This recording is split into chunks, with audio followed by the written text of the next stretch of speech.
everybody, and welcome to Darling Stadium. I'm Tim Cole. Welcome to tonight's game between the Bethel Bruins with a 5-2 overall record, 5-1 in the district, and the Kecoughtan Warriors with a 4-3 record, 3-3 overall in the district, that is.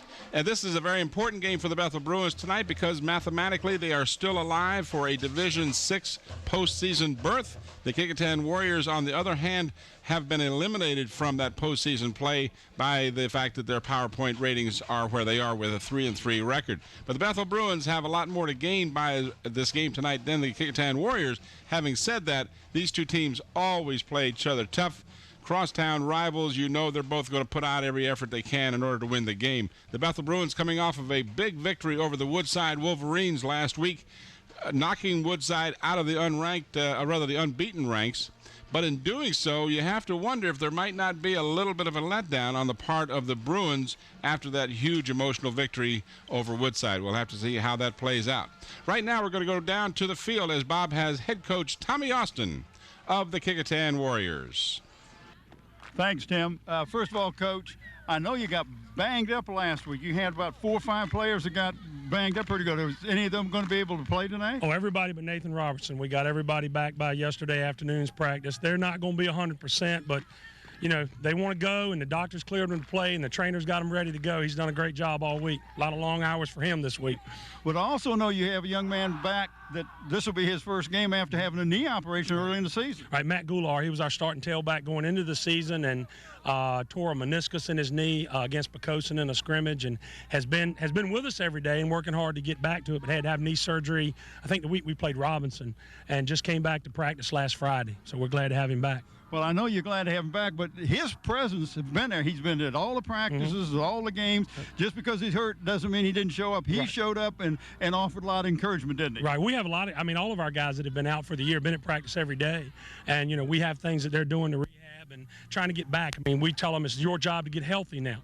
And luckily, Matt, took it seriously, and he was able to come back. And, I think the doctor was real pleased with his progress because we didn't expect to have him back. It was a surprise when he came to me and said, Coach, the doctor said, 2 more weeks, and if it's good, I can play. So we were tickled to death. Well, that's good. Now, one other question I need to know, what do you expect from Bethel tonight? Big team, especially on the line. Well, I would be surprised if they don't line up and try to mash us. We don't have a whole lot of size up front. They're very big, and they've got, good running backs. Ladarius Adams is really good. I mean, he runs hard, and, he's going to be hard to bring down. But, we think we got a pretty good plan. But that's what I expect them to do. If they come out and throw the ball against us, more than 10 or 12 times, I'd be shocked. I think it'll just right down our throats.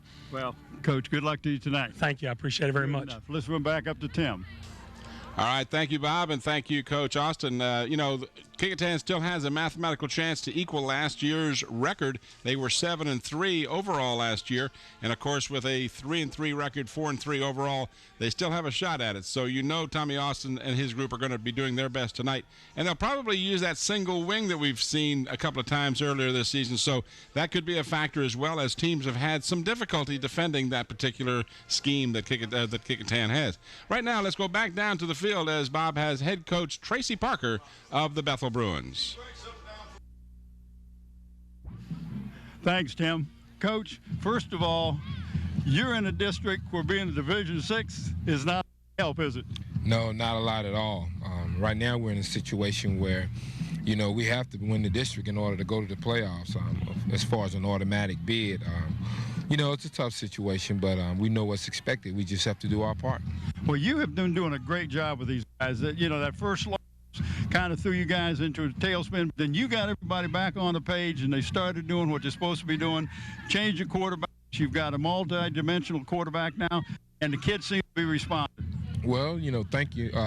We've done a good job these last couple weeks of coming together, gelling as a football team, and playing an overall football game for 48 minutes. Hopefully we'll maintain and continue that, and we'll have a good showing tonight.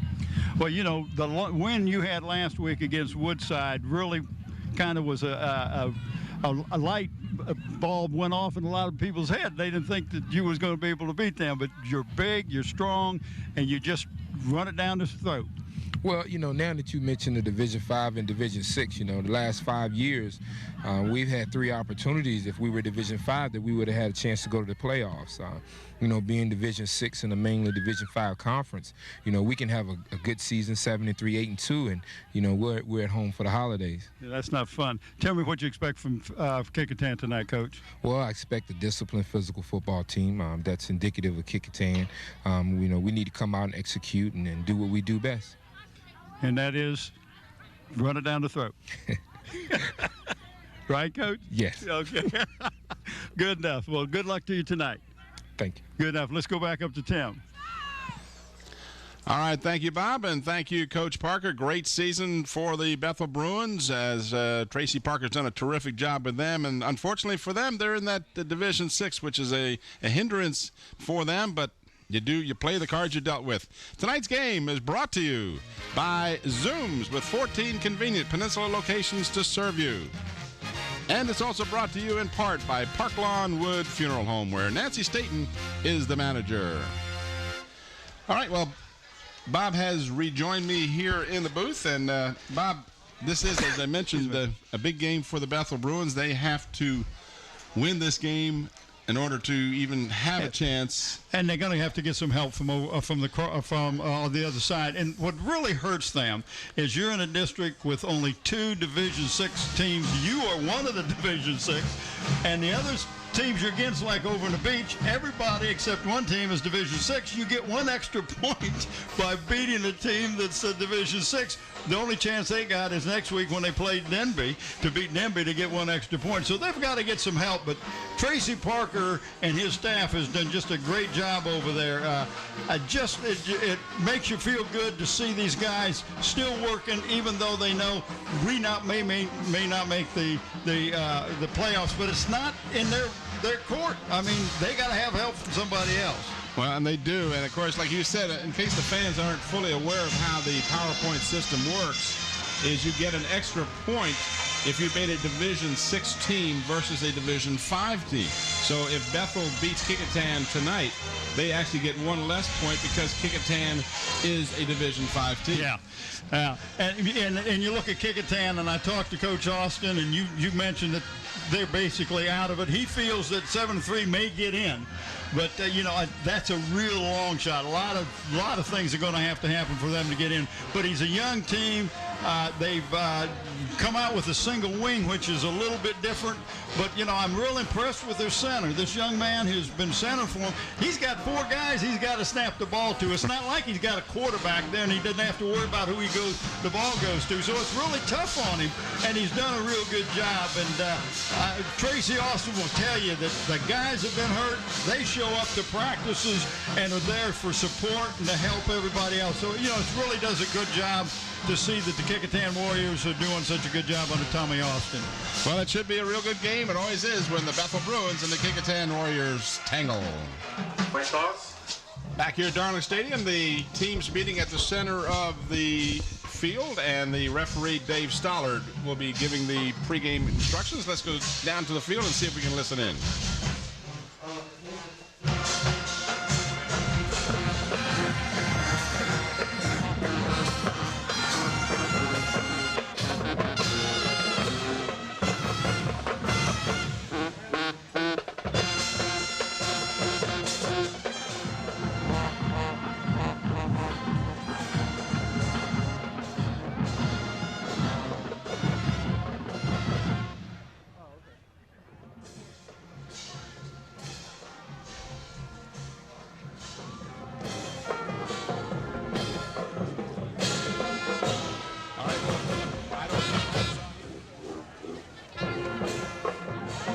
No return, but now we're here. There we go. As we see, the Bruins evidently won the toss and are going to receive. Yep, there we go. So, unfortunately, referee Stollard did not have his mic on, so we were unable to listen in, but Bob has very succinctly covered that. What else you got for us, Big Bob? First of all, I do want to mention that the father of Mr. Tynes, Lamar Tynes, number 61 for the Bethel Bruins. We'll get to see him tonight. He is the district heavyweight champion. The father wrestling champ. No, Lamar Tynes is number 69. Well, you said his father. I was trying to figure out His father brought the information to me. Okay, gotcha. And I appreciate that. He's Junior All-American in wrestling champ. And his brother, you might remember his brother, Lawrence Tyne, played with Bethel with Allen Iverson, won the state championship. He was on their team. Yep. By the way, there you see the officials in the bottom left-hand corner of the screen. And let me just one more thing here. Lamar Tynes has been invited to the Nike football camp up at Penn State. Great honor for the young man, number 69. There's a shot of the back of that head. You know that head? I think I've seen. Look at the tan on that man. The tan on that man. Number 17, Nicholas Alejandro, will be kicking off for us. Do you think that is from the bottle, or? No, that man is tanned naturally. Nothing artificial. Nothing all natural. artificial. That's what I like to hear. Alfred Lane is back deep, along with, looks like it's number 44, Barry Moore. Or is that 42? 42. No, yeah. Haven't got a 42. 43. There we go. That is Nicholas Harrison. Taken by Alfred Lane. And he's got a lane for a moment at least. Got some good yardage before he was finally tripped up by number 80, Jack Wampler. Now, Wampler did a good job. And here are the Bethel Bruins starters on offense. Just over to 30-yard line. Brandon Pereira, Jr. TJ Burton, senior. Jamal Williams, senior. Terrence Johnson, senior. Lamar Tyne, senior. Marcus James, senior. Alex Smith, senior. Kenny Jones, senior. Charles Johnson, junior. Darius Adams, senior. Matt Hill, junior. Matt Hill's not starting tonight. I think Mullins is starting. Number 3 for the Darius Mullen is starting at quarterback. All right, and on the first play of the game, they give to Ladarius Adams. You heard him is introducing himself. He is a terrific young running back for these Bethel Bruins. Really and here are the starters on defense for the Kecoughtan Warriors.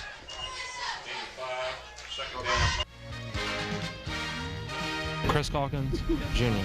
Jonathan Ash, Jr. Jack Wampler, Jr. Asa Cooper, Senior. Chad Hooker, Jr. Deron Mayo, Jr. Mike Gaddis, Senior.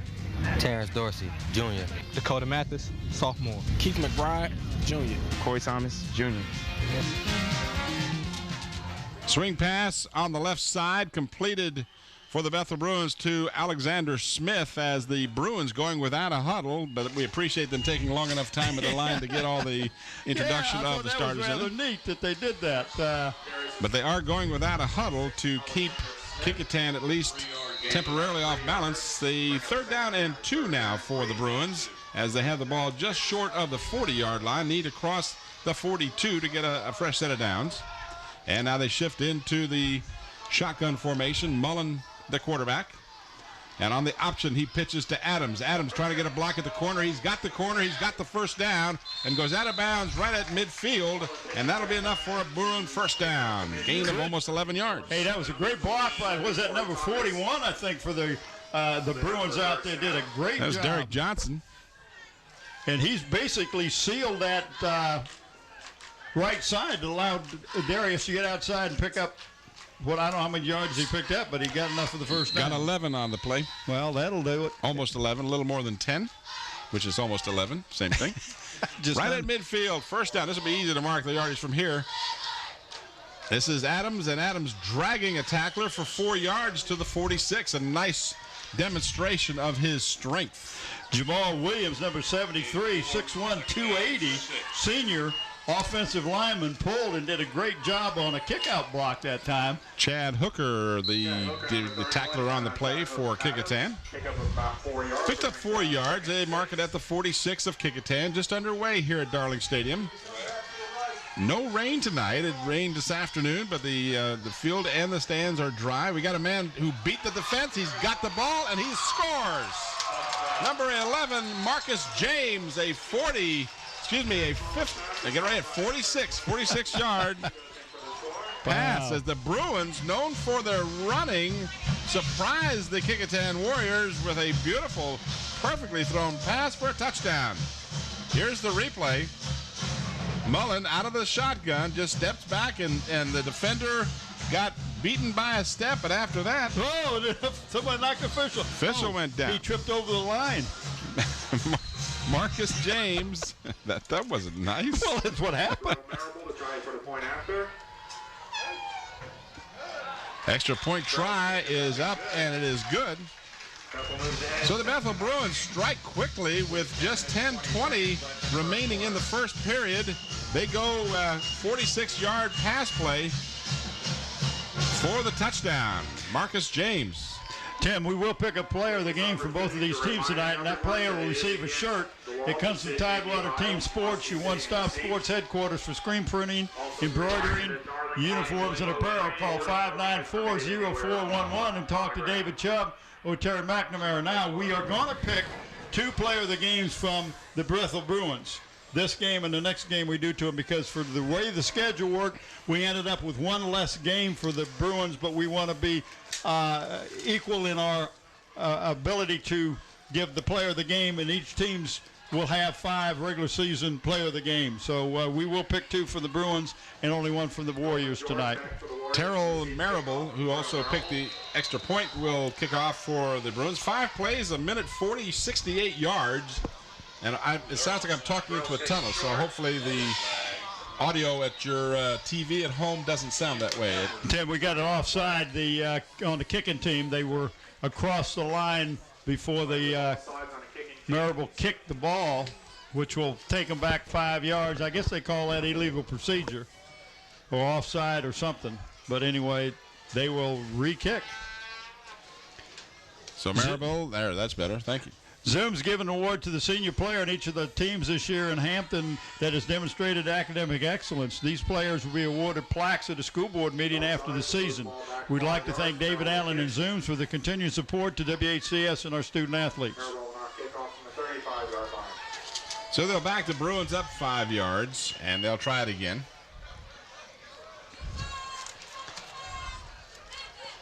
So we knew because Coach Parker said, yeah, we're going to run it down their throats. Of course, they're going to throw a 46-yard pass. Yeah. Very short kick taken at the 40-yard line. The ball is loose. It looks like the Bruins might have gotten it. Let's see how they determine. Yeah. They do. So almost an onside kick type of thing. That was number 2, Brandon Haygood, that ended up with the recovery. So the Bruins, leading 7-0, will have the ball again at the Kecoughtan 40. This is not the start that Tommy Austin was hoping for his Kecoughtan Warriors. Bruins, as you saw in the first series, went without a huddle. They actually come over to the sideline to get a play called in the huddle, and then they go directly to their line, as you see in your picture there, without taking the huddle. Mullen will be in the shotgun again. Adams will be alongside of him. Double wideouts to the near side. And this is Adams on the handoff, and he is across the 40 to about the 38-yard line. He was tackled by Asa Cooper. Now, we've seen Asa Cooper play tremendous defense for the Kecoughtan Warriors all year long. And again, the Bruins going without the huddle. Mullen this time will be under center. Checking off. Signals coming from the near sideline. Tracy Parker sending the play in. Trips to the near side. And the handoff goes to Adams. And Adams is stacked up and thrown for a big loss on a great defensive effort. Pick out any one of 3 tacklers. Yeah. Amongst them, number 80 again, Jack Wampler. 44 is Mike Gaddis. And I believe number 4 was in there as well. That would be Matt Gallar. That's the young man who had the knee surgery. So now they mark the ball at the 40, so the gain on the previous play is negated as they go back to the original line of scrimmage. It's 3rd down and 10. Tim, there was no hole at all. The Warriors did a good job of messing up the blocking assignments. From the gun, the ball snapped and fumbled, and Mullen can just barely pick it up before he is smothered by Asa Cooper. So the Bruins, with an opportunity, squander it because they have a 9-yard loss on that play. It brings up 4th down and 19. Here's your replay. Just the he just mishandled. It wasn't that bad. Just a little high. No, it was right. It was right. I thought it was initially, but on the replay, you could see it actually hit him right in the hands. right about chest high. So that was just one of those cases where Mullen perhaps took his looking eye off the ball downfield before he actually got the ball in his hands and just fumbled it a little bit. But fortunately for the Bruins, recovered the fumble. But now they'll have to kick it away with a 4th and 19. And now a penalty flag comes down for delay of game. Delay of game against the Bruins. So the Bruins, in their indecisiveness, cost themselves another 5 yards. Brandon Ash was in there to make the punt. Next Friday night, the 5th of November. Delay game on the offense, 5-yard penalty, 4th down. Warwick and Phoebus right here at Darling Stadium. Yeah, that'll be a good game. You and Mike Hauser. I will not be here. Well, and we'll miss you a little bit. You will tear me up while I'm gone. Oh, would we do that? Mike, true. We wouldn't do that, would we? Yes, you would. I didn't think so. Nice punt. Excellent punt. Fielded at the 20-yard line. That was Dakota Mathis, and he is going to get about 6 yards out of the play. Good punt by Brandon Ash. Well, I tell you, he was lucky he got any yardage out of that at all. Talk about a crew tonight. So we watch the replay. On camera's got Nathaniel Braxton, Susan Bowers, Ron, ESPN Baton, and Mike Nowinski. On the camera, on the crane, we have Monique Bird with Jeremy Ferries helping her. Graphics and animation, Andy Foley. Slow motion instant replay, Andre Mattingly, birthday boy last week. Camera controls, Sarah Myers. Audio and chief engineer, Don Scharouse. Director and producer, big guy Scotty Bowers. Got a halfback option pass, throwing downfield. Got a man who got two of them who had beaten the defenders, but the ball just overthrown. Quite an arm on Matt Galar, number 4. Pass on that. He overthrows his receivers downfield. And now the Kecoughtan Warriors on offense. Second down, but there is a flag on the play. Thought we did that. No, they had the ball offense. Josh Smith, sophomore. Jonathan Ash, junior. Chris Calkins, junior. Anthony Jesus, senior. Chris Leofow, freshman. Jack Wampler, junior. Randall Pugh, Personal foul. senior. Dakota Mathis, sophomore. Asa Cooper, senior. Deron Mayo, junior. Keith McBride, junior. Quarterback, that'll be a 15-yard penalty. All right, so we are back live. There was a 15-yard personal foul call against the Bruins. So the Warriors will have it at their 40-yard line. So the 7:57 time remaining on the clock in the first quarter. 7-0 Bethel. And they're doing the conventional set tonight as the handoff goes to Asa Cooper. And here are the Bethel Bruins defense on the field, the starters tonight. Lamar Tyne, senior. Antoine Collier, senior. Marcus James, senior. Michael Garner, senior. Keith Lopez, senior. Derek Johnson, senior. Darius Adams, senior.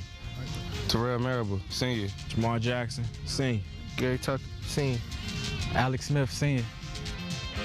Any juniors or sophomores? No, I was just going to tell you, talk about a senior-laden defense. And, of course, now we got another penalty flag. So the Bruins apparently will be penalized. We'll let referee Stoller tell us.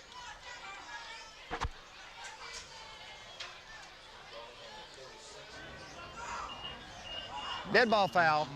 Encroachment on the defense, lined up in the neutral zone, 5-yard penalty. Repeat, second down.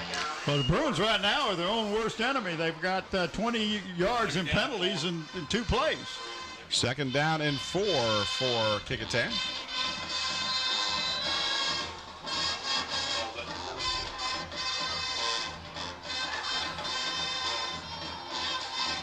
Galar in motion.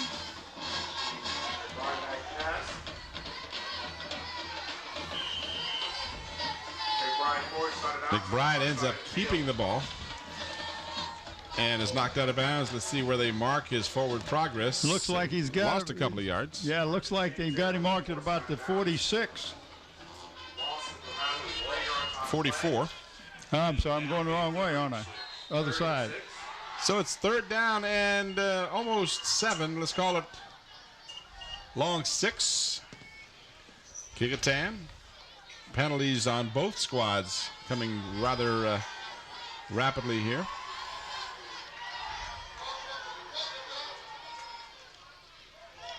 This is Galar, and he will not get a first down as he will be stopped at about the 47-yard line. And that'll make it 4th down for the Warriors. And again, the officials have stopped play. There's perhaps another penalty flag. I'm not sure. Let's see if David Stollard has something for us. There is no flag. The formation was legal. Okay. No flag on the play. Yeah, you heard that. So it is 4th down. They'll move the chain, or at least the yard marker, to the 47. They need to cross midfield.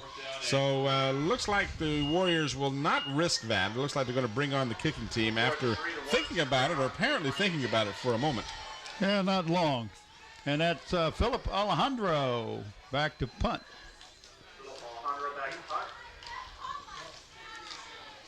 Back deep to receive for the Bruins is Marcus James, the low liner. And James decides to just let it roll dead at about the 26-yard line. That was not a bad move. 27 yards on the punt. 27-yard punt, no return. 6:36 remaining here in the first period. Bethel 7 and Kecoughtan nothing. Bethel struck rather quickly. If you joined us late, the Bruins on their first possession just took 5 plays and a minute 40 went 68 yards with the 46-yard pass from Mullen, the quarterback, Darius Mullen, to Marcus James for the touchdown. From the 26. This is Adams, Ladarius Adams, out close to the 30-yard line, a pickup of about 4. He stopped there by number 7, Corey Thomas, as we watch the replay. Little hole, but nobody picked up the defensive back or the linebacker. 2nd down and 6. Bethel again going without a huddle. Mullen, who has been both under center and from the shotgun, this time gives to Adams, left side. Adams has the first down and plenty more as he crosses the 40-yard line out to about the 44-yard line. Great run that time, Tim. He made a little dip inside and then cut it outside and showed some speed. Gain of 14 on the play. Watch this. Yeah, right there. Dipped in and then cut it right outside. Got a nice block on the end. Looks like it was number 1. Number 9 made the tackle. One made the block. Kenneth Jones? Yeah. On the block. And Dakota Mathis on the tackle. Well, Adams stacked up for no gain. Might have even lost a half a yard. Ball marked at the 44, and he didn't even get back to the 44, I don't believe. And right at the bottom of that, number 44, Mike Gaddis.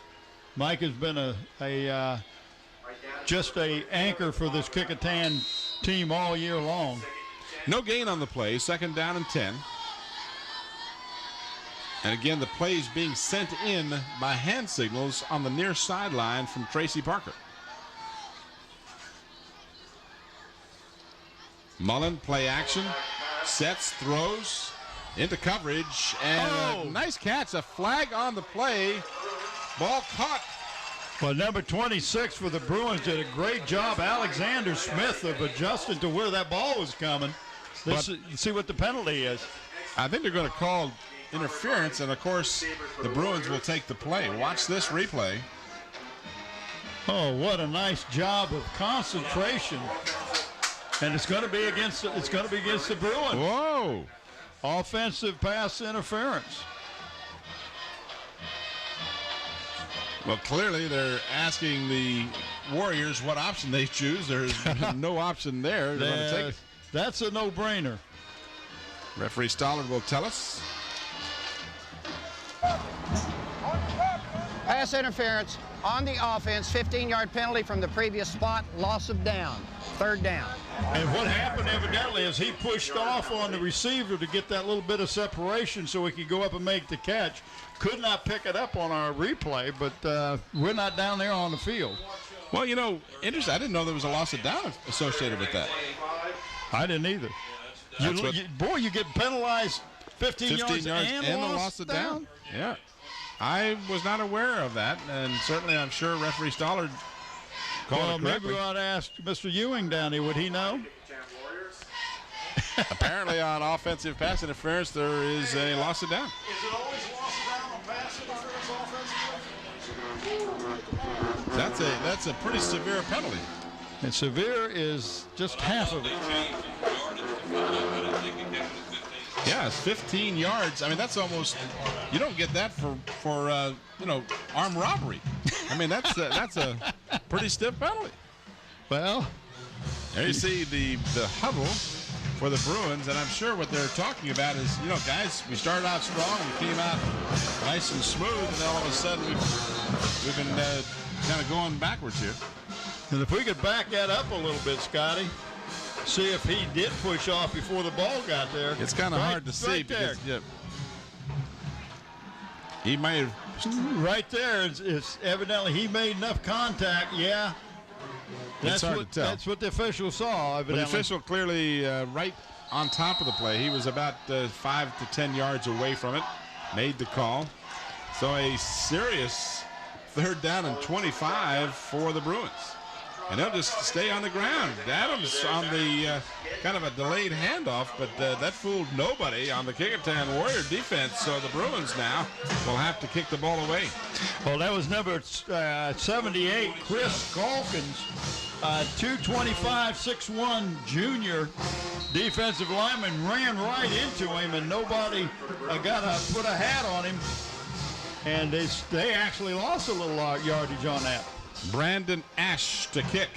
Feels a little bit of pressure. Gets the kick away. Kecoughtan should have got good field position, but that ball, look at it roll. Took a nice roll as Dakota Mathis decided not to field the ball. And it rolled all the way down to the 28-yard line. 45-yard punt with no return, and the Bruins have to be happy with that. 4:19 remaining in the first period. Kecoughtan trailing 7-0. Tim Cole, Bob Hintz, and Mike Hauser coming to you from Darling Stadium on this 29th of October, 2004. The month of October gone, Bob. Christmas less than 2 months away. I'm going to get you the same thing I got you last year. Okay, appreciate that. No problem. I haven't used it yet. And you won't. Well, I thought I'd give you two of the same thing. All right. Was okay. Man, you're so generous. Big spender. Back into a single wing this time, Tim. First time we've seen that this evening. Direct snap. Not much happening there as the ball went right to the hands of Elvon George. We saw him earlier in the season having some pretty good success out of that formation. Yeah, that was number 58, Terrell Marable, what's he doing? He kicks off, isn't he? Yes. He made the tackle that time. I haven't seen. He plays inside backer. Go ahead. I'm sorry. I haven't seen Isaiah Shepard tonight. He was hurt. One of the guys hurt. He can play, but I don't know that they're going to play him because he got banged up in last week game against Warwick. This is George with a direct snap, and again the defense right there. Ladarius Adams. Two-way player, stopping him cold at the 30-yard line, so no gain on the play. And it'll be 3rd down and 8. Watch this replay. This is George. Looked to go into the middle of the line and saw there was nothing there, and Ladarius Adams was waiting for him. So Keith McBride, and we've seen a lot of Terrence Dorsey throughout the season at quarterback as well.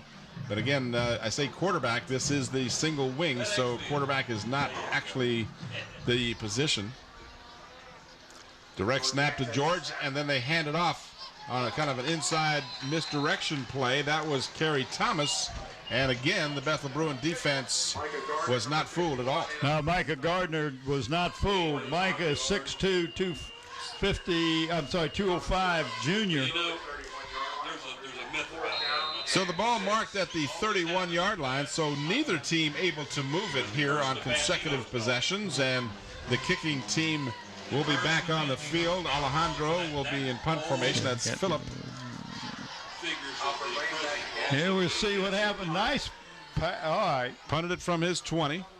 Fielded at the 45 in the air. See, that's what you want to do because you don't want that ball to bounce. And Alfred Lane got some yardage where if he lets it bounce on the ground, it takes a roll for Kecoughtan, and then you lose that yardage. Deron Mayo, number 6, making the tackle. Here's the punt return. So he fielded it at the 45. Didn't get a lot of yardage, but he got 8 yards out of it, where if he'd let the ball bounce, who knows? So the Bruins will get it right back. Neither team able to do anything with it since. 25-yard punt with the 10-yard return. 8-yard return, I should say. 47-yard line of Kecoughtan. Ever since the opening possession of the Bruins, the Warrior defense has played much better. Mullen on the option, keeps it himself and gets a couple of tough yards to about the 45. So 2 regular season games remaining for us. We've got the Warwick Raiders against Phoebus next Friday night. And then our final regular season game on the 12th of November, we'll have these same Bethel Bruins hosting the Phoebus Phantoms. That should be a good game. 2nd down and about 7 for the Bruins. Out of the gun, Mullen has time. Throws again into coverage. Contact downfield, but that was incidental contact. No flag on the play. In fact, the Warrior defender had a much better opportunity. That was Dakota Mathis to perhaps intercept the ball. Couldn't get his hands on it. Kenneth Jones fell down while running the pattern. He got good protection that time. Mullen did. All right, a lot of time. Well, they got that big offensive line. Yeah, but they are huge. But look at the time he's got, and he steps up into the pocket. Now you saw, as I mentioned, Jones fell down, and Mathis had the best opportunity but couldn't corral the ball. So it's 3rd down and 7. I'm kind of surprised that the Bruins are passing the ball more than they are running it. Mullen to the 39-yard line. Sure did look like they were offsides. Looked like the wing on this side was well offside. Yeah. Yeah. And it's not the first time that I've seen that happen tonight. See if we can see it on the replay. You know, Adams is a good runner, and I don't know how many yards he's got this year, but young man can run that ball well. 4th down and 2, and the Bruins perhaps going with a hard count. Checking off now, shifting into the shotgun. 4th down and 2. Mullen got the snap. He's trying to get to the corner. He's not going to make it. It's going to be very close, depending on where he gets the spot. He may have. It's close to see. They dragged him down inbounds, so clock continues to move, and now they'll stop it apparently to bring across the chains. I'll see if I can get the stats on Adams for the season, Bob. You're right. He's been behind Tracy McPherson and Elan Lewis. He's really been probably the most successful running back. Yeah, and he's been around for this. He was starter as a sophomore, if I'm not mistaken. Watch the play here, and there was just no doubt what it was going to happen. But he may have picked up enough yardage. No, he didn't do it. No, nope. Just inches short. Last week, Adams had 240 yards rushing. Yeah, against Woodside. And Woodside was undefeated coming in. So I'm surprised. But Mike said they expect him to run. So you pass the ball, sure. Yeah, but you know, like Mike Smith says, you dance with the lady who brought you. Or that you brought, or something like that. Something. Well, you brought her, or she brought you. I don't care. You know, somebody brought somebody. Yeah, they're both there. All right, let's see if they go back to the conventional quarterback under the center, if they go to the single wing. Looks single wing again. From the 38-yard line. No, he's going back up under center, Tim. Yep. Back to the conventional formation. He's saying up. Yep, people shifting all over the place. Kecoughtan's going to have delay a game before much longer. McBride hands off. Whoa. Darren Mayo brought down. Mayo, the ball carrier. First one to hit him, number 51 for the Bruins. And that's Micah Gardner. And Micah Gardner, Tim, dislocated his elbow as a sophomore, missed the whole season. I'll bet. So, he really worked hard to come back, and and the coaches love him because they say he just does the intangibles. That's 6 different runners they've used. But can you just No, don't even want to my think knees about hurt. it. Don't even think about it. 8 seconds on the clock here. This could be the last play of the quarter. Mayo trying to get outside and is not going to get back to the line of scrimmage. In fact, he's going to lose about 5 yards on the play as time has expired here in the first quarter. Just pushed him back. Jeez. So referee Stollard holds the ball over his head to signal the end of the first quarter. So we've played 12 minutes here at Darling Stadium. And after one quarter, it's Bethel 7 and Kecoughtan nothing. All right, don't forget our corporate sponsors. Zooms has that Beantown Coffee, fried chicken, pizza, potato wedgies, Krispy Kreme donuts. You can get them in a box in one. Ham and cheese subs, Coke, and you can fill up your car with a good Citgo gasoline. We do appreciate Zooms as one of our corporate sponsors. And don't forget the Tidewater Team Sports, your one-stop sports headquarters for screen printing, embroidery, and uniform and apparel. Call 594-0411. Talk to David Chubb or Terry McNamara. They donate the player of the game shirts, and we will give one to each. One to the Kecoughtan Warriors tonight and 2 for the Bruins because of the schedule. We are 1 game shy for the Bruins. Only doing 3 this year instead of 4, so we're going to make up for it while we can. Or the best we can, I should say. Are you as much bored, as we Tim? can? No, I had a tough week. Oh, yeah. You must have been traveling to. I was. Where'd you go this week? I left 6 o'clock Monday morning and went to Syracuse, New York. After a full day, drove to Rochester. Spent the next day in Rochester all day, and drove that night over to Buffalo. Spent the night there, and then flew to Detroit, and finally got back to Norfolk Boy, Thursday. I'd like to get you some of your miles. Your flying miles. Got a bunch of those. Can you pass them on to somebody else? Yes, somebody named Donna. Oh, well, I'm going to go to New Zealand next year. I was wondering if I could borrow 200,000 of those. We can talk. That's my guy. Not to mention my Avis rental car records. 13 here, gentlemen. So from the 35-yard line, McBride, and he steps out of bounds. Let's see where they mark him out at the 41-yard line. Picked up a couple. Well, he got 3, 4, 5. But it is 4th down. McBride missed 2 games. Actually did not play against Hampton High School or Gloucester because he was hurt. The coaches just love him. Great athlete, and he has real good work habits. So Alejandro will be in deep punt formation once again. We've had a lot of punts here in the first half. Alfred Lane is back deep for the Bruins. No rush. Good kick away from the... okay. You got it on one bound. Yeah, and Lane is nailed after a couple of yards on the return. Nice play downfield by 15, Raymond Perez. Perez did a great job. He took 1 step after he got the ball, and that was about all she wrote. So the Bruins will take possession. Bruins get it back, and they will again huddle on the near sideline with Coach Parker, and then they'll directly go to their positions. Kind of a unique process that the Bruins work with. You guys should have a good game next week, Phoebus and Warwick. Yeah, that will be a good. We'll get a good chance to see Brodus, quarterback for Warwick. Cody Broas done a good job. First down for the Bethel Bruins. Well, it looks like we got. Yeah, I think that's the first time to call it, but the end on this side for the Bruins has been leaving early. And you said you thought he did it. I've seen him do it 3 times. And the coaches up here for the Warriors are saying every time they've been doing it.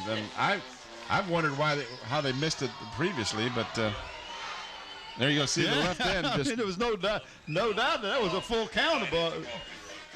Yep. Dead ball foul. False start on the offense. 5-yard penalty.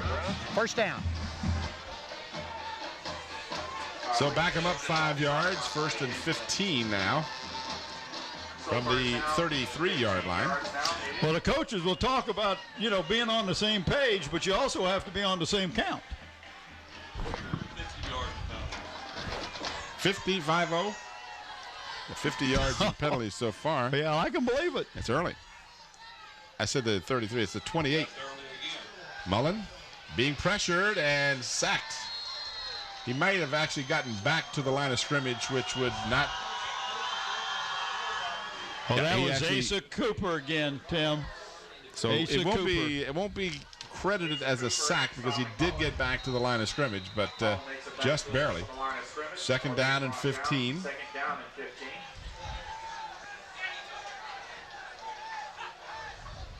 A defensive struggle right now. Got double wideouts to the near side, just out of your picture, to the right side.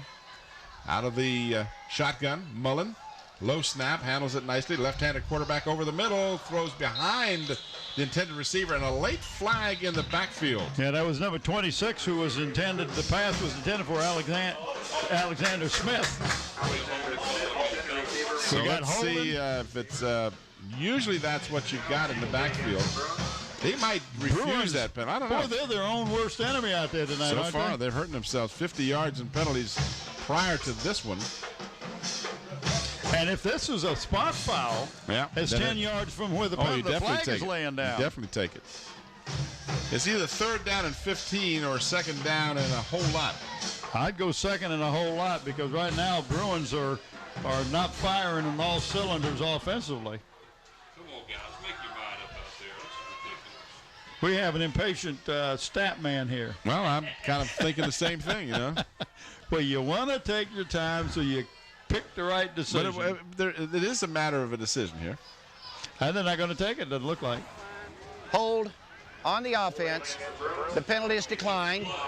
Third down. See, I kind of was leaning that way because you lose that down. It's already third and long if you don't take the penalty. If you do give him, then you repeat that second down, but it would have been second and 23. Oh, more than that. Probably more than that because from the point of the infraction, isn't it? I thought so. Mullen from the gun, following Adams, and ball is loose. I was just going to say, got the ball. Number 6 took it away with his hand. Did not hear a whistle, and it looks like Darren Mayo has stolen the ball and scored from about 28 yards out. Just took the ball right out of his hand. And I'm not questioning Tracy Parker. I kind of put him on the spot saying you're going to run the ball right at him. But see if we can pick it up. He's just taking the ball right out of his hand. He stripped it. And then picked it up. Sure did. Good job by Mayo. And Mayo, young man, Tim, is just a junior. No one holding Mayo.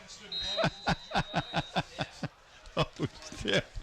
Oh, we waited all year to say that. You had to get it in sooner or later. Extra point try by Alejandro is good. So we're tied up at 7. Tied up. 10:45 left in the half. If I'm Bruins, I would go back to giving that ball to Mr. Ladarius Adams and let him just run it. Well, you know, and I understand that would be the conventional thought, but I would have to think that Tracy Parker has his reasoning, but he's been going with the quarterback running it. Yeah, that's what I'm saying. If you're going to have somebody run it, then have the guy who normally runs the ball. But Tracy, and I'm sure he come out, ran the first play, ran a couple of the first play, and then all of a sudden throw the wrong pass, get the touchdown. Well, Kecoughtan is thinking run. Now they're not thinking run anymore. Right. They're thinking, hey, they're going to try to use that quarterback. He's going back into the shotgun formation. Let us do some things that we know, and we can throw them for some losses. Throw that plus all the penalties that the Bruins have gotten. Yeah, good shot of Mr. Sean Gale down there. Is that who that is? I don't know. Looks like him. Yeah, that's Sean. Harrison takes the ball up on a 12-yard line. Lane across the 30 to about the 32-yard line. 20 yards on kick. So the Bruins will get it right back after the fumble touchdown. Ball came loose, or actually stripped right out of the hands of the running back and taken by Darren Mayo for 28 yards roughly. Not exactly sure where he stole the ball, but well, I tell you, but he did a 28. He about the 28-yard line, and what he did is he stripped it, like you said, ball bounced and but right up into his hand. What a great bounce on that ball. Trips to the far side there. You see them up in the top left-hand corner of your screen. And Adams gets the ball. Ran and Adams right is, into number 71, my gracious, Jonathan Ash. It looked like that Ash had the play call. He 6'3", 256. He knew, seems like he knew who was getting the ball and where he was going with it. Well, I think what happens, it was a player in front of him pulled, and somebody else was supposed to block him, and he went right behind the pulling guard or tackle. So a loss of almost 3. Second down and a long 12. From the gun, Mullen. On the option, pitches to Adams. Adams finally gets some running room. There you go. And he is He's in gone. the open. And then I got to catch him. Well, I wouldn't be so sure, but it's going to be a foot race. And he will, in fact, make it. Yeah, the young man is a 70-yard run. What did I say? Give the ball to that young man. Let him go. He did a great job of following his blockers. Watch this. Made a nice cutback right there. Got a good block, another good block. And it looked like Mayo had a chance, but he just couldn't quite catch him. Minute and 5. 2 plays, a minute 5, and the 70-yard run by Ladarius Adams has given the Bruins the lead again. Extra point try is no good. Yeah, a little low. Could come back to be a problem down the road. Could come back and bite you? Something like that. So 9:40 remains in the half, and the Bruins strike quickly with Ladarius Adams going 70 yards for the touchdown.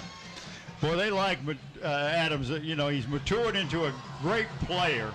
And he's proven, the coaches say over and over, he has proven that he is a team player. He'll do whatever the coaches want. A kid in his position, when you're a tailback, you want the ball and you want to run it. But he's not below, you know, we'll do whatever the team needs. Great young man. Adams, 12 carries. 12 carries? 12 carries already, friends? I didn't know he had that many carries. It didn't seem like he'd touched the ball all that often.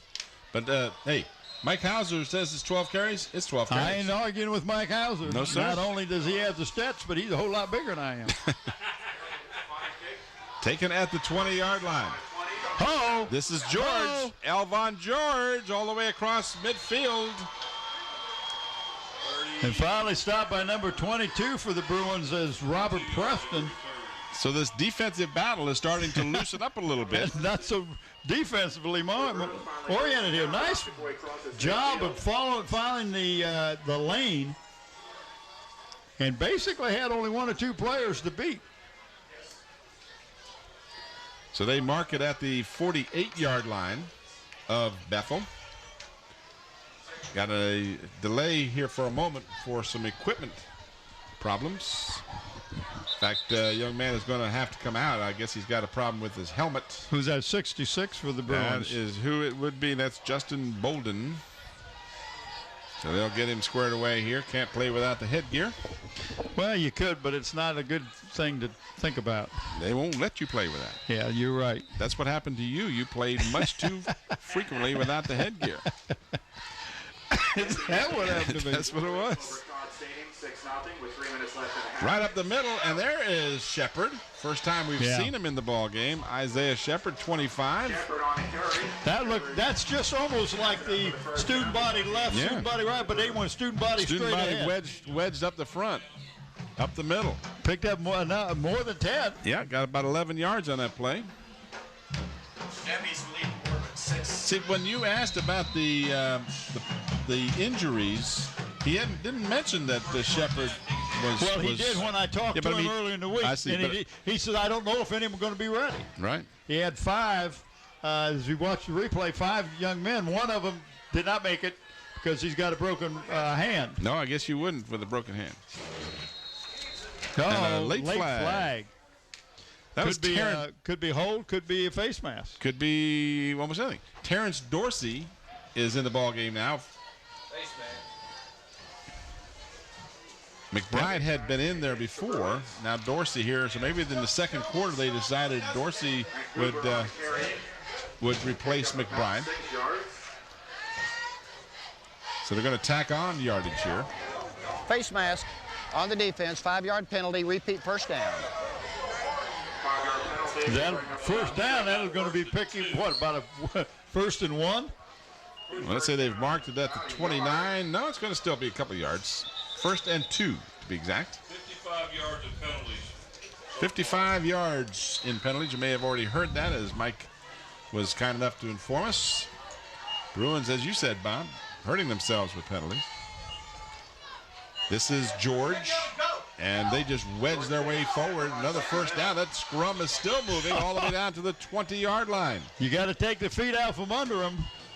Gain of almost 12 on the play. And that's moving that big defensive line of the Bruins. Yeah, and, that's not a small group that they're. No. But if you see what the Bruins are doing, they're standing up. Straight up. Yep, you got to get down. You got to stay lower. A little guy stays low can move a big guy who, if he's standing up. Is that a Confucius saying? That's no, that came from Vince Lombardi. Confucius saying. Vince Lombardi say, little guy, move big guy. If big guy stand up. I think you do a great Lombardi. I've heard a lot of his records. Guy Lombardi? Isn't that Guy right? Lombardi with the bubbles. Oh, no, that's another guy. That's right? something else. We have that was down hole, right? We strayed right off that path.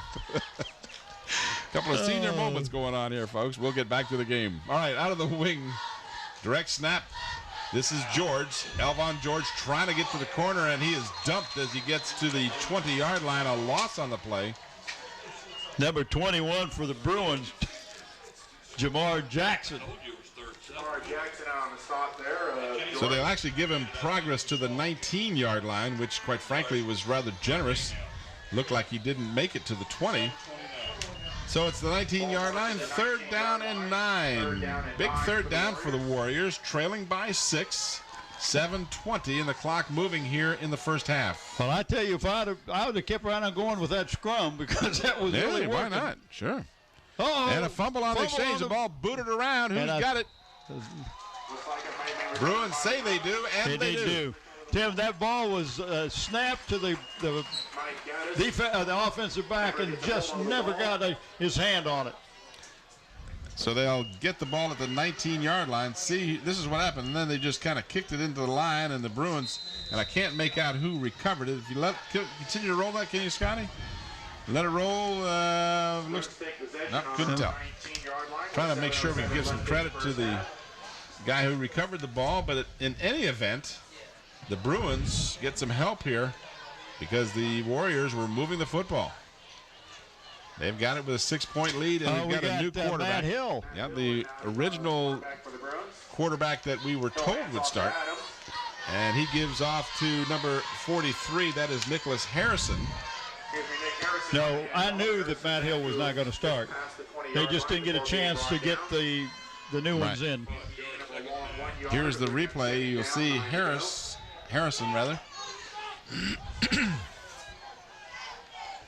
Gain of a yard, 2nd down and 9. Looked like he gained more than that, but yeah.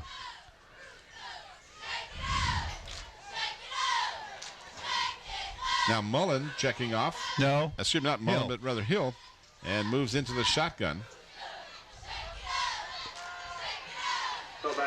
Back over the middle, got a man wide open on a nice play. Almost got him. Good job of evading tacklers all the way out. That is the Marcus James who has the first touchdown for the Bruins. What a nice job of breaking tackles. And Tim, what a great catch, because that ball was really low. It's hard to run away and then throw back. Look at how low that ball was. Well, you won't be able to see it on that replay, but he just dodged it. Then he carried. And the guy that finally tackled him was the first guy that missed him. Then that's some tenacity. They didn't give up. 48-yard line is where they mark him out. Forward progress. First down for the Bruins. Hill will move into the shotgun. And Harrison is in the backfield. So Ladarius Adams is not in there. This is Harrison. And Harrison is still on his feet down to the 48-yard line. Yep, a great effort. 4 yards the hard way. Mike Gaddis, number 44, on the stop. So now Harrison will come out of the game, and Adams will replace him. Harrison lost his shoe in that effort. Watch this. This is great. We have a timeout, Kecoughtan. And you heard Dave Stollard tell you a timeout for the Warriors. Timeout called by the Warriors. 5:46 remaining in the first half. It's been an interesting first half. We've been kind of seesaw back and forth defense, and now a little more offense showing up. I want to let the viewers know that on the first Wednesday of every month at 7:30, live on Channel 46, we'll have the school board meeting. Tune in, be informed, meet the new superintendent, Dr. Russo, and find out what's happening in the school system. First Wednesday every month. Notice when we look down to the field, the officials have been getting a couple of young, there you see in the picture, a couple of young ladies bringing nourishment and refreshment to the officials. I think it's more nourishment. Could be juice. Yeah. Well, maybe there's something more in that bottle than we know about. They're taking care of the officials out there. That's right. The weather, again, not real bad tonight. It's not particularly cold. So again, while the weather's still this nice, folks, make plans to come out and support your high school team. What's it? The temperature probably in the mid-50s? Mid-50s, 60. Yeah. I mean, I'm up here with a shirt sleeve, as you are, and fans have got jackets on, but it's not a bad night at all. Look up into our spacious press box tonight. Mike Hauser has a lot more room tonight. Adams with a couple of tough yards. Stopped by Chad Hooker. Adams brought down by Chad Hooker. Third down and long. So third down and almost 4. Actually, they mark it right at the 46-yard line. They need to get to the 42. So 46 minus 42 is how much, Bob? 46 minus 42. My foot off. My shoe off my foot. 4 yards. 4 yards. 4 yards. Give or take a yard. Nice bootleg. Hill is in trouble, but gets away from a would-be tackler. In fact, 2 of them, and now throws behind his intended receiver. And again, his intended receiver was Marcus James. Well, James was wide open. Yeah. But it's tough when you're scrambling and running like that. It is tough. The pros make that look easy, but that is a tough play. Watch this. The Warriors thought they had him. I mean, they've got him right here. Whoops, nope. And then on the run through to the receiver who was coming back to get the ball, and it was off the mark. High snap. Ash fields it and gets the kick away. Warriors watch it, and it is down at the 25-yard line. So that's where Kecoughtan will take over, trailing by 6 with a little less than 5 minutes remaining in the first half. Now, we're going to cover that ceremony that you were talking about, Bob? Not to my knowledge. Okay. The ceremony you're talking about is, of course, Sean Gale, former member of the Chicago Bears, played. He was a linebacker at Bethel High School, went to Ohio State, became a safety for the Chicago Bears when they won the Super Bowl, was a special teams captain, and also starting strong safety, and he could really hit you. And talking about really hitting you, that was a nice defensive play on the far side of the field over there. That was 24, Gary Tucker, on a nice stop. Here's your replay. See Corey Thomas carrying the ball, but Tucker making a nice stop for no gain on the play. Clock moving, 4:24 remaining. A little more information on young Sean Gale. I think he works for Fox Sports right now and has written a couple, 3 children's books. And I understand, gentlemen, you were talking with before we came on the air was mentioning Mr. Tynes, yes, that he's also been very. Sean Gale has been he's given a lot back to the community. Yeah, he supports. There's a Bethel golf tournament in first week of June that is a scholarship, and they give $1,000 scholarship to a young guy from the Bruin family who is needy. George stopped cold as the Bruins defense was waiting for it. 49, Keith Lopez. He was there, was he not? He and a friend of his. No place to go. Cooper brought down behind the line of scrimmage for a loss. That is not Cooper. The announcer is mentioning Cooper, but that is Elmont George. Yeah. George is the one that was running that time. So, again, 3 and out. We've had a whole bunch of 3 and outs by both of these teams in this ball game. So Alejandro will be back to punt. And Alfred Lane. So these Alejandro to Lane is starting to become pretty commonplace here. Ball taking a Kecoughtan roll before it is down at the 48-yard line. You got to like Alejandro, Tim. He does not kick it to the receiver, to the deep man. He kicks it off to the side, and there's no run back.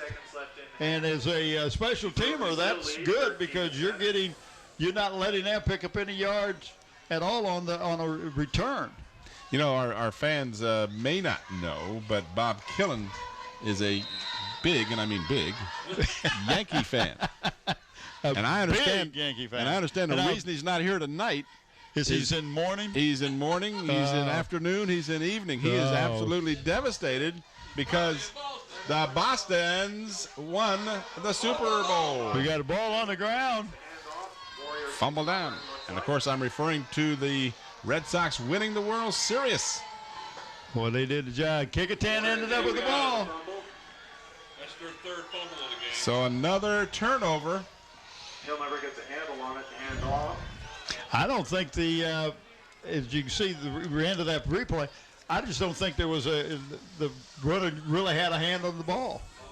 What do we got left? We got 2. We'll see it. We'll watch the whole replay, and we'll be able to see it. Watch this. See, never had it at all. Right. So the Warriors recover the fumble, and again, they tried this earlier. Galar got a man downfield and almost brought it in. What a nice effort by Dakota Mathis on good coverage by the defense, but Mathis almost brought that one in. That's the second time they've gone with a halfback pass. So the defensive man actually got a handle on it, and Mathis still almost came up with it. Yep. Here's the replay. A good effort. The defender got a hand on it. Look at that. Nice job. Nice camera work. Second down and 10, and we've got movement before the snap. 2:31 remaining in the half. Kecoughtan has just 1 timeout remaining, and this is going to be an encroachment call against the Bruins. So that they haven't had too many penalties in that, have they? Oh yeah, they've had way too many. Crickets. Just 60 yards so far. Dead ball foul, encroachment on the defense, 5-yard penalty, repeat second down. Those are the accepted penalties, 60 yards. So second down and 5 after the gift by the Bruins. 2:31 remaining to the half. This is Shepard. And Shepard picks up a couple, maybe 3. It'll bring up third down. Micah Gardner, number 51, again on the stop. If you joined us late, the Bruins on their initial possession went 68 yards on 5 plays with a 46-yard pass to Marcus James as the touchdown. Extra point was good. Then a fumble recovery of 28 yards by Darren Mayo made it 7-all. And then a 70-yard run by Ladarius Adams has untied the score.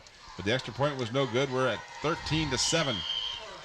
And that is Mayo, the aforementioned Mayo, on offense this time as he picks up a first down for the Warriors.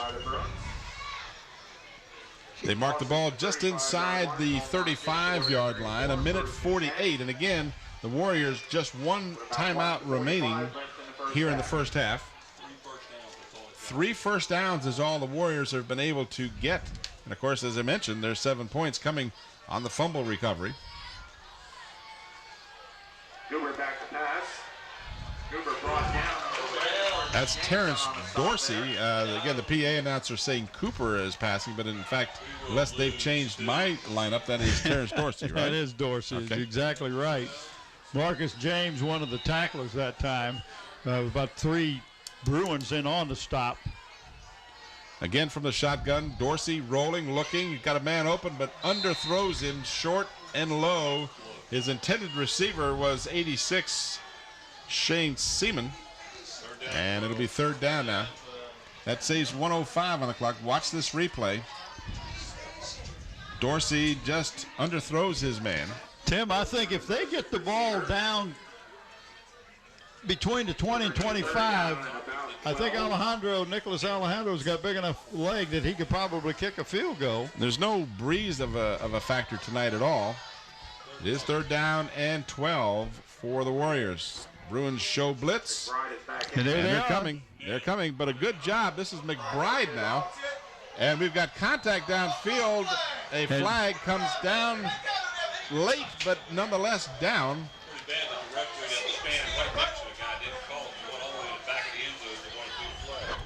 Watch the replay. I don't know if we can see the contact or not. McBride does a good job of just getting this ball away. Right, there was a contact now. And they are going to call it against the Bruins. And that'll put them within field goal range, Tim. 57 seconds. They've got plenty of time. They've got a couple timeouts. One timeout. Just one. Oh, just one? That's what the scoreboard says. I'm going to assume that's correct. Well, I will not argue with Mr. Ewing down there. No. They're having a big reunion, down in Dallas. JR is coming back from the dead. Surprising ending. Very surprised. It's all a dream, right? The whole thing's been a dream. It really didn't happen. Pass interference on the defense. 15-yard penalty from the previous spot. Automatic 1st down. So a huge penalty. I think that's South Fork is where Ewing is going, isn't it? I think so. Or is it South Park? I like that better, Tim. I like that. But we got a timeout.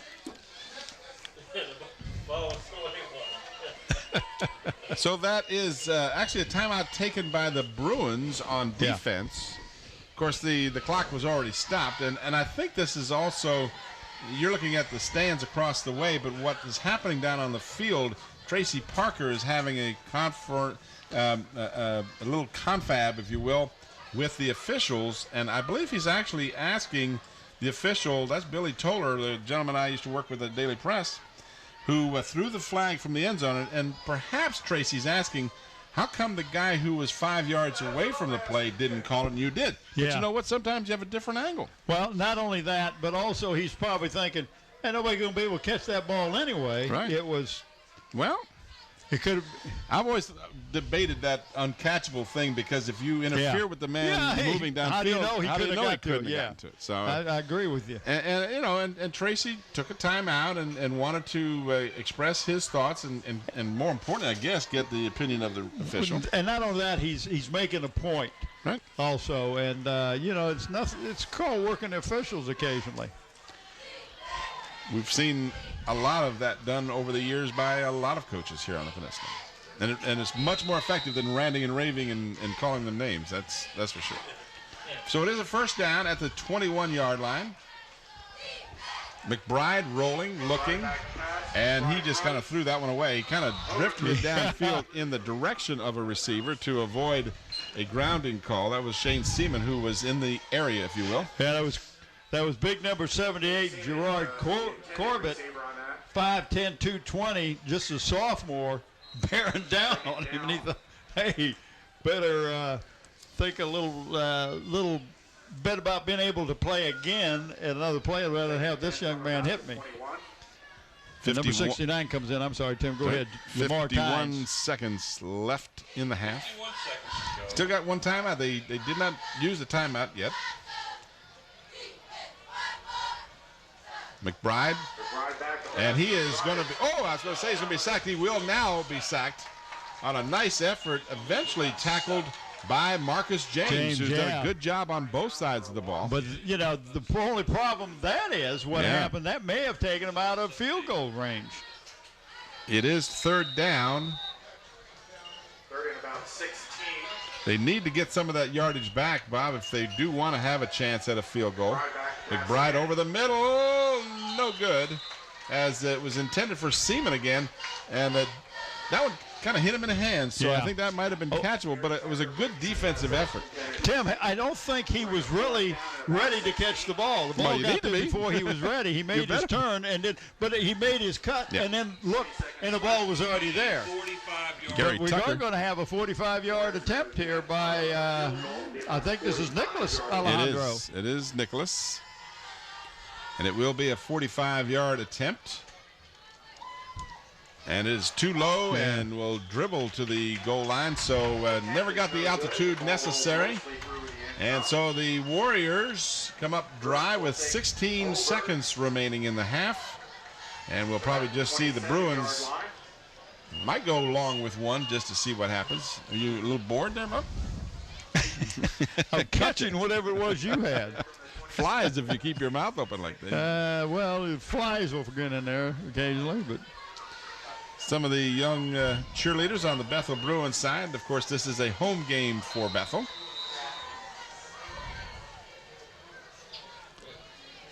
I tried to get the clock operator on the side. So Hill will be under center.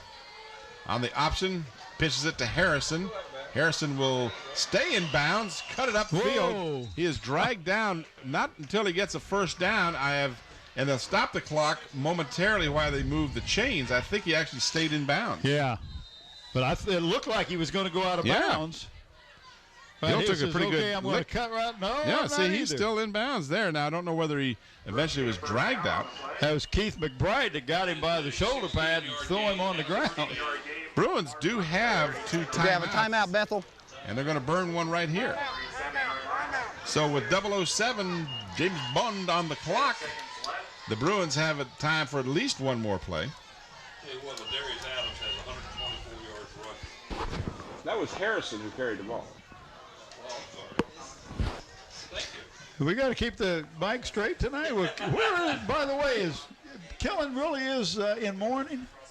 I heard, I don't know if this is true, but someone down by the Hampton River saw a guy standing on the bridge, had a wadded up New York Yankees cap in his hand and a lot of tears. Oh, no. But I don't know if that was Killen or not. Was he a big guy? Very big guy.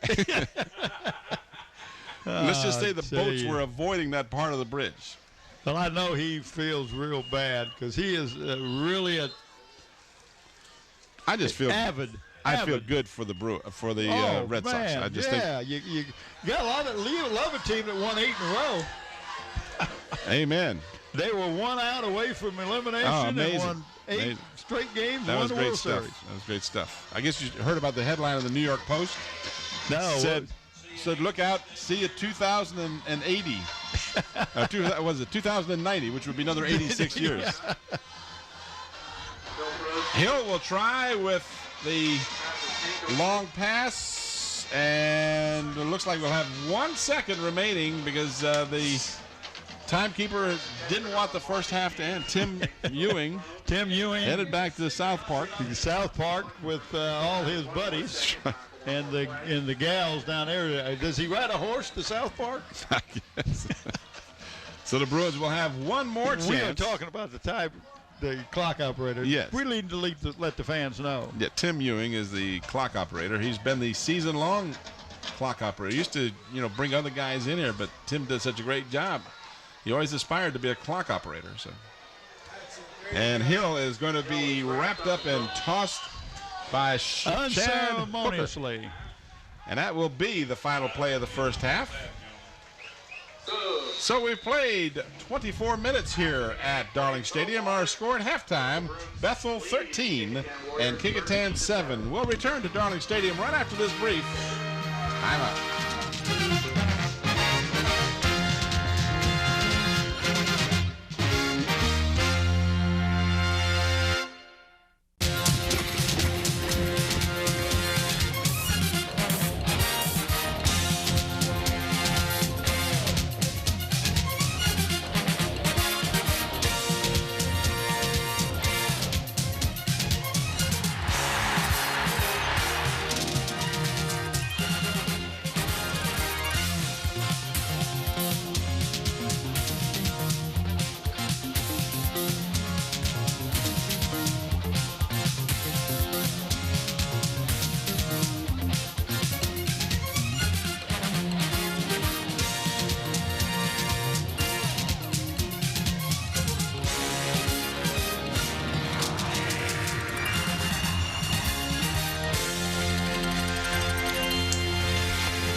at Darling Stadium. Our halftime ceremonies have been concluded, and you see the Kecoughtan Warriors coming back on the field.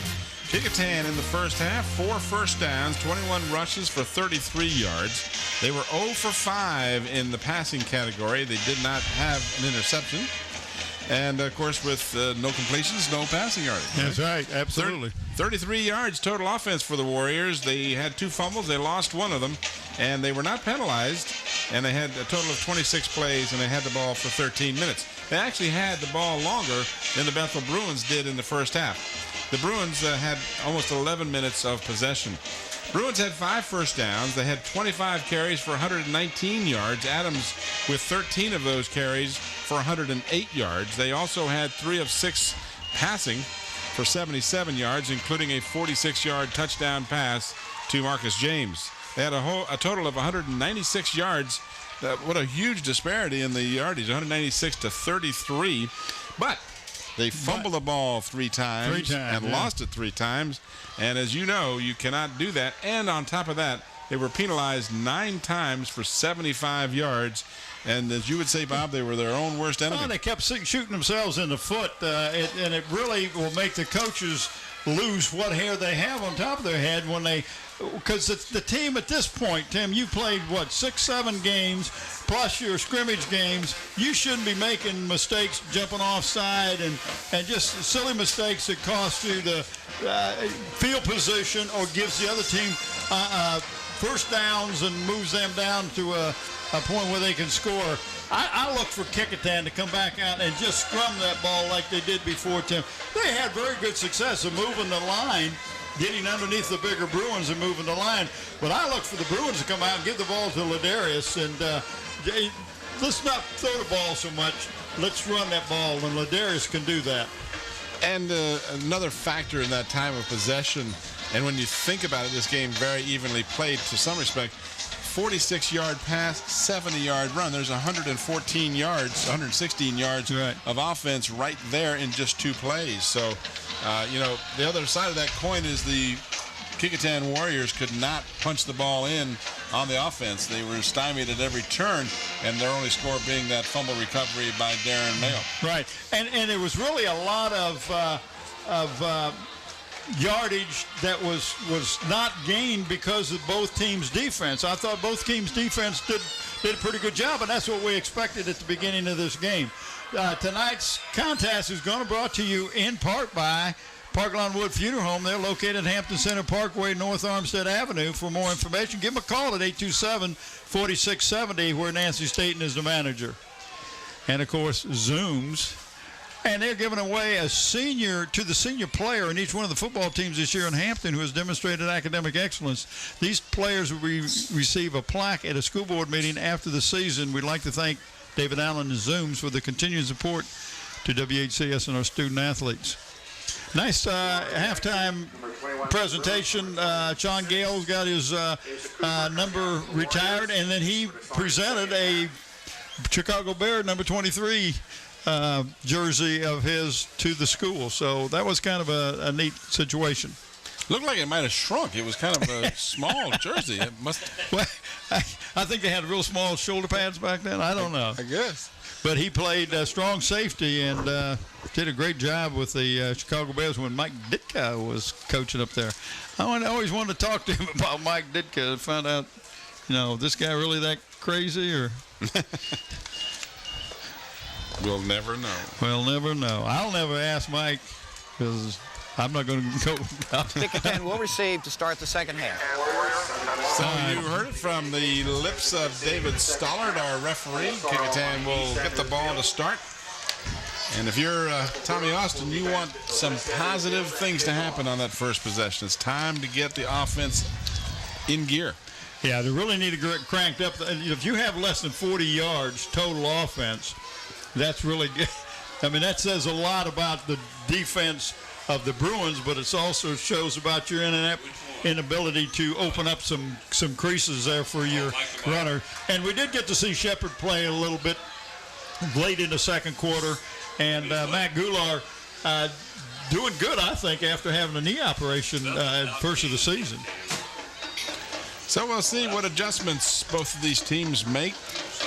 Oh, here in the second half. Do want to mention again, we will pick a player of the game from each one of these teams. In fact, we'll pick 2 from the Bruins tonight, 1 from the Warriors. And they're going to get a shirt that comes from Tidewater Team Sports, your one-stop sports headquarters for screen printing, embroidery, and uniform and apparel. Call 594-0411. Talk to David Chubb or Terry McNamara. Was pretty bad. Adams kicks off. So Adams will kick it off, and it will be finally picked up inside the 15-yard line. That is a live ball.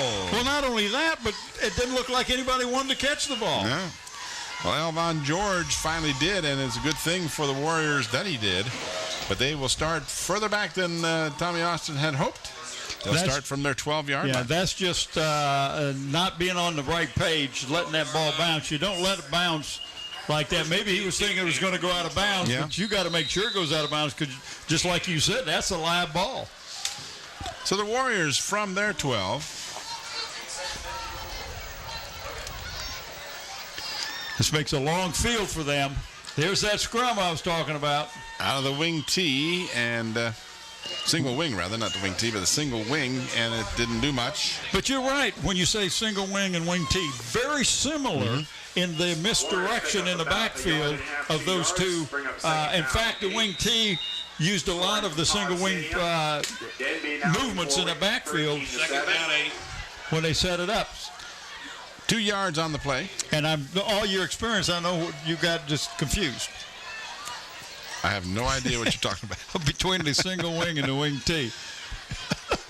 Student body left, not much happening there. That is a tough defensive line to run against. The Bruins really have played well on defense tonight, and they've stuffed the Warriors every time. That was Gary Tucker in on the stop that time. Just 4 first downs for Kecoughtan. And I don't know how many punts. That's one of the things I'll check with Mike and see how many times each team punted the ball in the first half. 4 for the Warriors. Seemed like it was more like 14. 3 for Bethel. On 3rd and long, this is Shepard, and Shepard is close to the first down. Depending on the spot, I don't think he got it. I think he's short, Tim, about a yard or 2. Kind of hit a steam there, but the defense tightened up real quickly. You got to like this young Shepard, Tim. He's just a freshman. Just a freshman. Only 5'8", 140, so you know he's going to get taller. You know he's going to get heavier, and he's got good quickness. Just a yard short, but certainly the Warriors can not afford to gamble deep in their territory. So Alejandro will be on to kick, and this time the Bruins will send 2 guys back. We got a flag. Well, I think we have a substitution violation, and if that's the case, this will give a 5-yard penalty and a first down to the Warriors. It may be a sideline warning. Might we'll be. See. Let's see if that's what it is. There was a Bruin rather, hustling to get off the field. And they're going to pick up the flag. Pick up the flag, no flag on the play. So why'd you throw it? They're Coach Larry, you stepped down and talking to he puts his hat back. Is that an unreasonable question? If you're going to pick it up, why do you throw it? Well, you know, do you want to let people know you've got it? I don't know. Alejandro's kick, a short one, and on one hop, it's taken at the 45, 46-yard line. A short return, but again, some positive yardage. Was that number 10, Alfred Lane? That's Alfred Lane. He's been a busy man fielding punts tonight. So the Bruins will have great field position to start this possession. And I tell you, when you start off the second half, and you're back at your 12-yard line, Tim, you got a long way to go. Well, and you're not being very efficient in your blocking assignments against these big Bruins, and they are big. Well, you got 33 yards in the first half, so when you start at your 12, you're almost destined to give up good field position, and that's what's happened. Yeah. So the Bruins from the Kecoughtan 43. Let's see, they do, in fact, return to Mullen as the quarterback, and Adams is the running back, and he is chased down and thrown for a loss back to the 50. Great job of pursuit by the Warrior defense. Oh, they made, and that's Mike Gaddis, number 44, and Tim, they made him go east and west. Chad Hooker and Matt Galar also in on the stop. All three of them were there to corral Ladarius Adams. They've done a good job. About 8 yards? Yeah, other than that 70-yard run that he broke open in the second period, they've really done a good job of containing Adams. So a loss of 7. Second down and 17. Plays being called, or signaled in, I should say, from the sideline. And again, we saw Hill quarterbacking late in the first half, but Mullen is the quarterback now. He wants to pass the ball, has some time, took a pretty good lick when he threw it. It's incomplete, and that was intended for Kenneth Jones, number 1.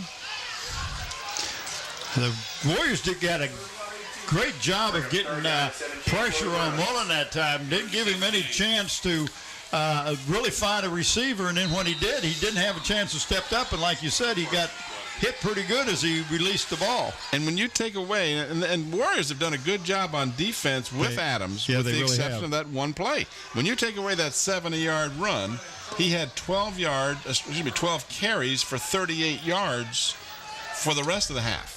So he averaged right around 4 yards a carry other than that long run. This is Adams, and Adams is just dragging a tackler.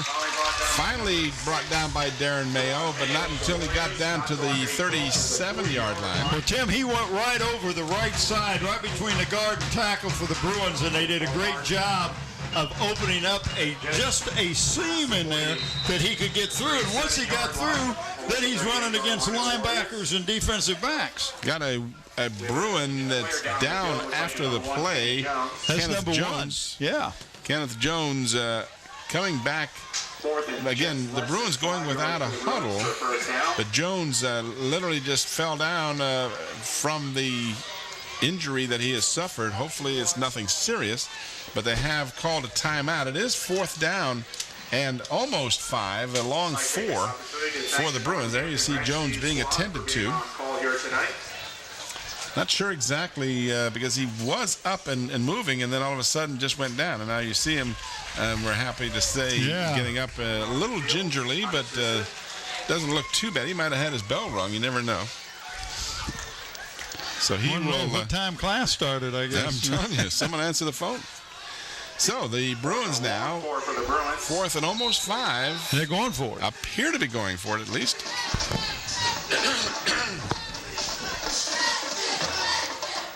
Mullen checks off.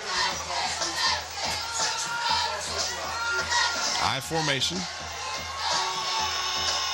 Flag down on the play. This is Adams, and Adams is well short of the first down, but there is a penalty flag on the play. Maybe delay or no, it was not a dead ball penalty. See if we can see any motion. Nope. Looks like they all went on the same snap. But Adams looked like he had some yardage, but then it collapsed pretty quickly. Well, you gotta like the Warriors doing a good job of coming up from the secondary and the linebackers to stop Adams before he gets ahead of steam. If this is against the Warriors, it's a first down. If it's not, the Warriors get the ball. Ball start against the Bruins. So they're going to say, well, they didn't blow the whistle dead. You refuse the penalty and take the ball. Absolutely. Illegal formation on the offense. Decline. So it wasn't a false start. First down. Yeah, that's a no-brainer. So it is Kecoughtan football in pretty good field position. They'll get it at their 37. There you see some of the young fans in the stands having a good time, enjoying some of the treats here. I can't tell you. We've been talking about this all season. Got two games left in the regular season, at least on Friday nights. Here on the 5th of November, you got a Phoebus and Warwick. That should be a real good ball game. Cody Brodus leading the Warwick Raiders, and of course, Elan Lewis and many others leading the Phoebus Phantoms. 7 o'clock game time next Friday night right here at Darling Stadium. And you know what? I've looked at the extended forecast. It's supposed to be like 65 degrees and no rain next Friday. So make plans. Bring the family out here. I'm traveling next Friday. I wanted to see what the extended forecast looked like. That is Isaiah Shepard picking up a couple of yards. Tackled by number 24. Gary Tucker called his name a lot tonight. Yeah, he's been in a lot of plays. Watch this replay. Again, out of that single wing. Stopped him at the 39-yard line, just 2 yards. Looked like he had more going there for a moment. Yeah, but really they, did. Stopped him pretty quickly. Be nice to know who he's. Some misdirection on the play, but only yours truly was fooled because the Bruin defense knew exactly who had the ball. And I'm trying to figure who had it for a moment. Marcus James had no doubt who had the ball because he ended up with him. And that's what the coaches tell me, that if when you're coaching defense against a single wing and the wing T, is you don't look in the backfield, because you're going to lose a step somewhere. You got to look. There's certain keys that you read, and that's what you got to go by. If you look in the backfield, then you get lost. Momentary stop of the play for equipment. I'm trying to get the clock operator to let the clock run. He just didn't know what How much is it going to cost to get that clock to run? Okay, I'm running. It's running now. 3rd down and 10. Again, out of the single wing. And this is Dorsey. That's Dorsey, the quarterback. Yeah. And he couldn't get the pass away, and the Bruin defense shuts them down once again. This, again, for a loss. It'll be 4th down and 15, 16 yards to go for the first. 14 yards for the Warriors. 4th and 14, I guess it is. There you see Mike Hauser doing a good job tonight. He's hiding behind that camera, isn't he?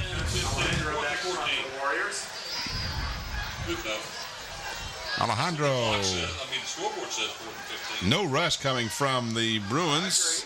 Line drive. Harrison looked at it, thought about it, now falls on the ball back at his 35-yard line, and that's where the Bruins will have it. 6:01 remaining in the third period. Tim Cole, Bob Hintz, and the aforementioned Mike Hauser, along with the Channel 46 crew. Thanks for watching, guys.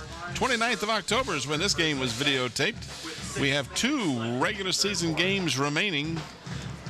And that would be the Phoebus-Warwick game next Friday night, and then our final regular season game will be Bethel and Phoebe-Obus. We got Phoebus 2 games in a row, huh? Yeah. To round out the season. And both Phoebus and Hampton very much in the playoff contention on the PowerPoints. Hampton, of course, leading the Peninsula District with sole possession of first place after Woodside was defeated by this Bethel Bruin team. And then, of course, Hampton Thursday night trounced, was it Heritage or Menchville or somebody? Heritage. 44-0 Thursday night. Tracy McPherson with 5 touchdowns. That was Chris Calkins on the tackle. There is no flag. We had a good formation. So they do it to us again, Ollie. You don't see that for game after game. We've seen it 3 times tonight. We're going to have a timeout by the Warriors, and I've seen the I can't hear you all of a sudden. I don't know if anybody can hear me. I can't. There we go. Now I came through. I think they're messing with me down in the stand, down in the truck or something. I did everything Don told me to do. Why would he mess with me? So your officials say, look, where do you want to get the pizza after the game? Well, let's see. In my little black book here, I got a hot date. What about you? Well, here's the number. You call them and order the pizza. That's right.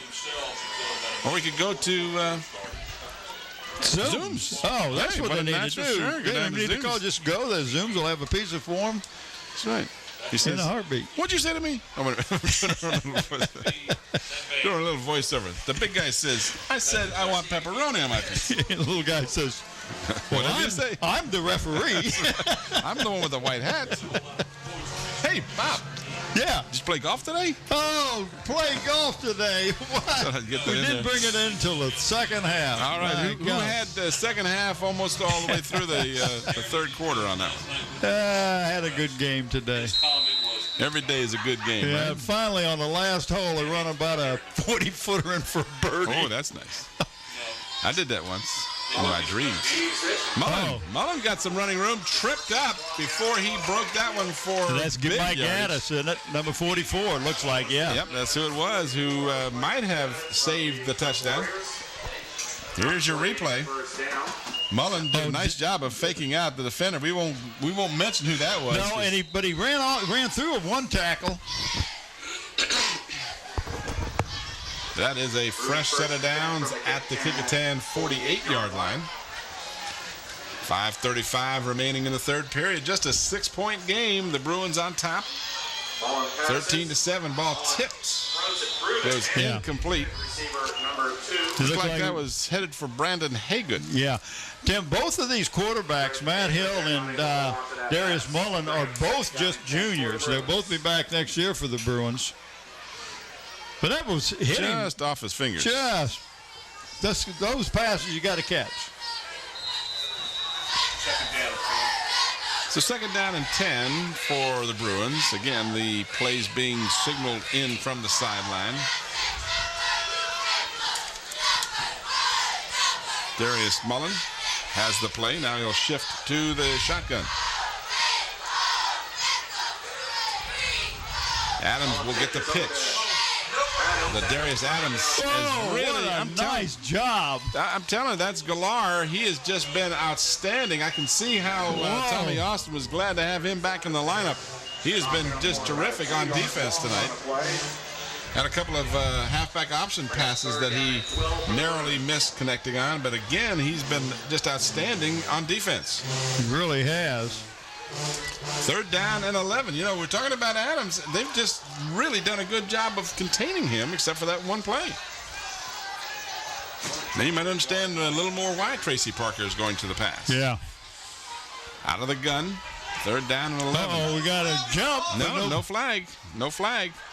And it's caught at the 30-yard line. That was Marcus James, and it did appear like someone left early. Let's see if we have that on replay. I think it may be Marcus. Yeah, well, he's been offside in my vision a couple of times. And the coaches up here, he definitely left early. That's amazing. Mark at the 30-yard line at the Warriors. Bethel 1st and 10. First down.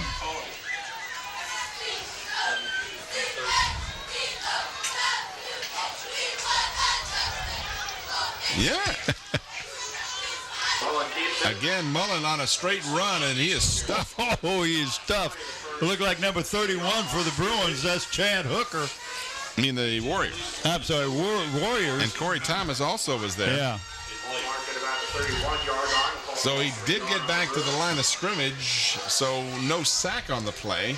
And, of course, I guess, well, no, he didn't. Now they're going to back him up about a half a yard. But do you call a sack when it's a running play to begin with? No, not if it's, well, I don't know. Is the quarterback? We'll have to check that in the statistics manual. Yeah, get Is it a sack if a quarterback loses half a yard? Give him a sack. Give him a sack. Mike says, I want a pizza, too. You guys talking about pizza?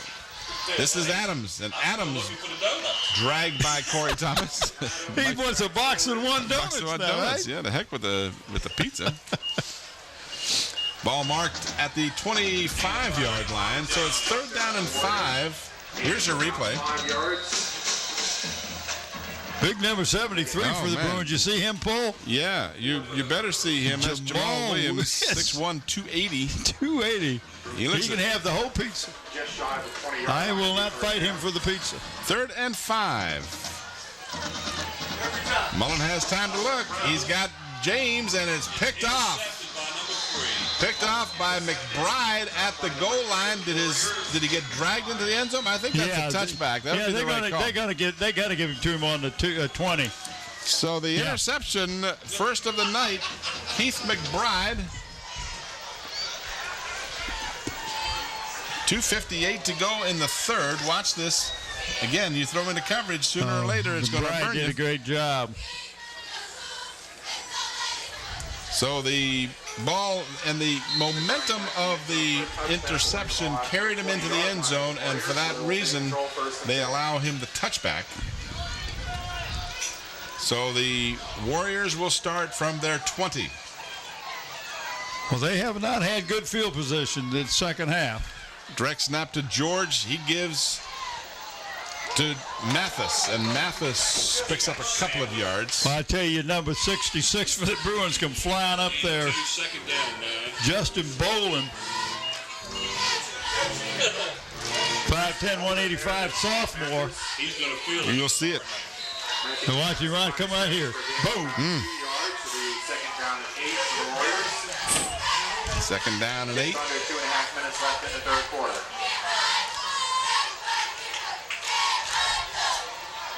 Again, out of the single wing. This is George. Oh, George is into the open and got a first down off to the 34-yard line. He never stopped moving his feet, Tim. He was hit, went right between two would-be tacklers, and picked up that first down. First down, the second half for the Warriors. Just a sophomore, Elvon George. We've seen him earlier in the season and remarked about his quickness. He'll just get better. He's just a little guy, though, 5'7", 165 pounds, but very quick. First down at the 35, and nothing happening there. He ran right into number 68, Antone Collier, 6'1", 280. Well, you got a lot of 280s. Yeah. Bruins. Wouldn't want to have to pay for the meal bill for these guys. Yeah. That's Terrence Dorsey, who just got back to the line of scrimmage, second down and 10. Warriors very much in this ball game, and even though the statistics far show the Warriors on the bad end of that one, but you're only down 6 points. You break one here, get Mr. George into the open or something like that.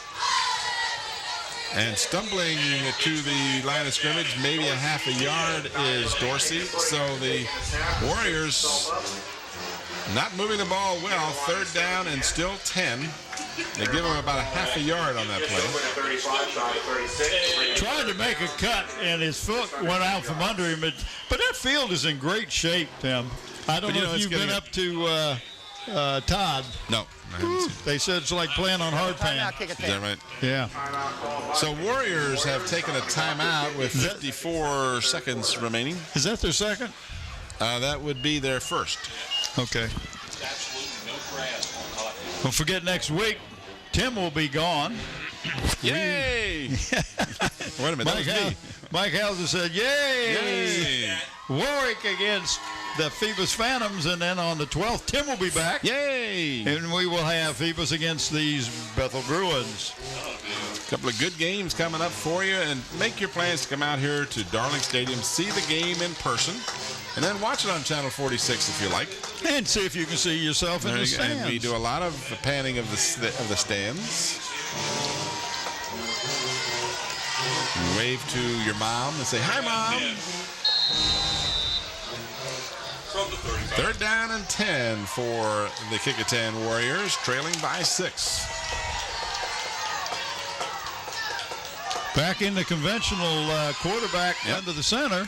They give it to Shepard, and Shepard is, well, he slipped, and of course in high school ball, as in college, you can't get back up. So he lost his footing as he was appeared to, and he hurt himself in doing so. Well, he came in, he was, they didn't think he was going to play, but he is in pain. Yeah, he very well may have severely twisted an ankle or something. I won't even speculate at this point.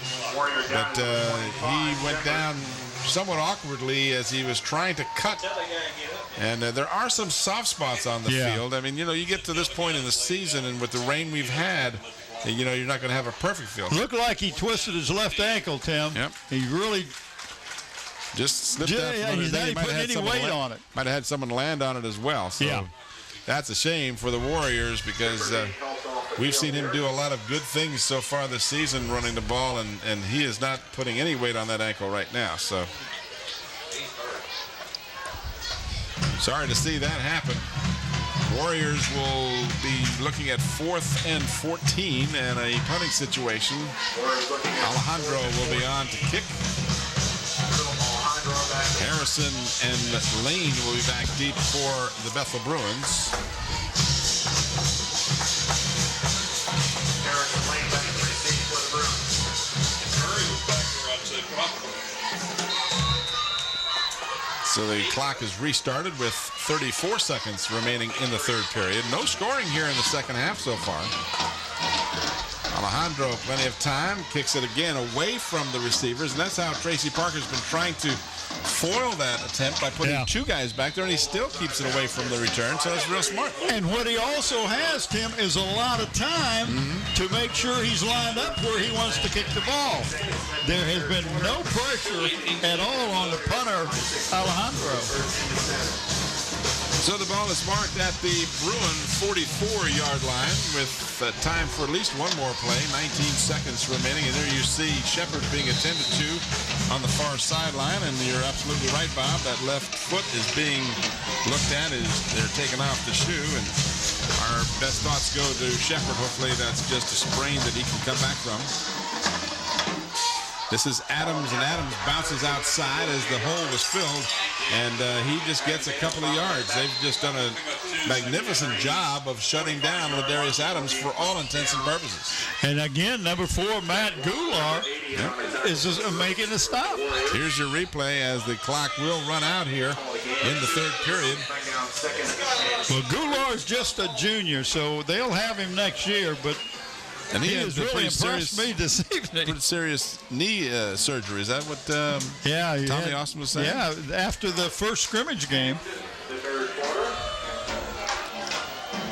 Adams for the night, 20 carries, 135 on the night, which is impressive, but he had 108 with 13 carries at halftime. And again, take away the 70 yards on the one, and of course that's the difference in this ball game. Absolutely. But you take away that one big play, the Phantoms, the Warriors rather, have really done a good job of containing him at least. Oh, I think they really have.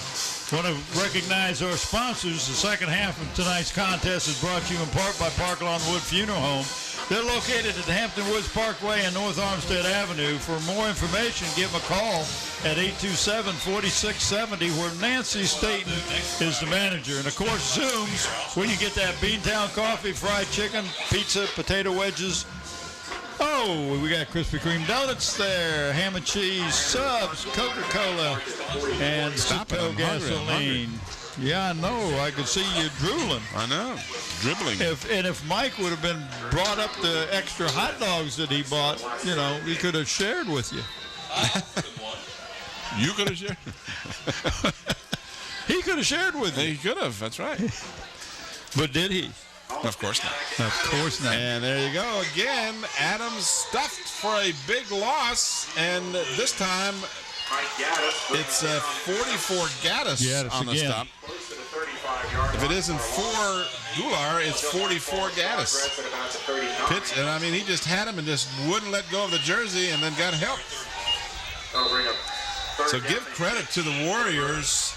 Their defense has just been outstanding tonight in holding this very strong Bethel team to 13 points and really containing Adams pretty effectively, except for one play. I agree. Third down and long. Third down and 15. And Mullen throws. He got James. Marcus James made the grab at the 31-yard line. He's hurt now. James is shaken up, as you can see right there in your picture.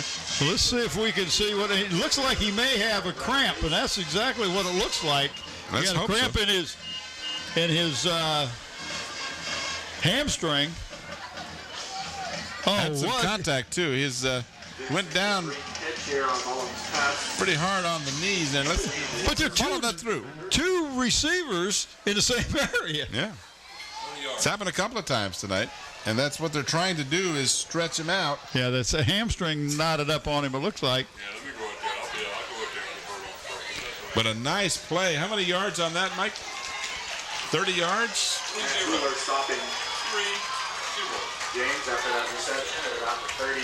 So James, who has a 46-yard touchdown reception, adds another 30 yards in receiving, and now he's holding his right hand as he is walking along the sideline here. He will come out of the game. 1st and 10 at the Kecoughtan 31. Mullen on the option. And it's as if Gaddis knew the call. They were back there before he had a chance to pitch the ball. They have absolutely done an outstanding job. I think the only way that you're going to see Adams get loose for any yardage is to try north and south versus east and west. They've just got that play diagnosed perfectly. Yeah. They've got some keys that they're looking at. There's about 6 warriors around the ball carrier. But they didn't need him because Mike Gaddis had already had him. Continue to lose. It's second down and almost 19 yards. Back at the 40. Play action. Mullen rolling, looking. And he's going to keep the ball now. But, Tim, he is running to the right, and he is left-handed. Right. And as hard as he was running, that would be hard to square those shoulders and throw that ball with your left hand. Well, they kind of knew that, too. Chad Hooker in pursuit made the tackle. So the Bruins looking at third down and long. Third down and 14 to go.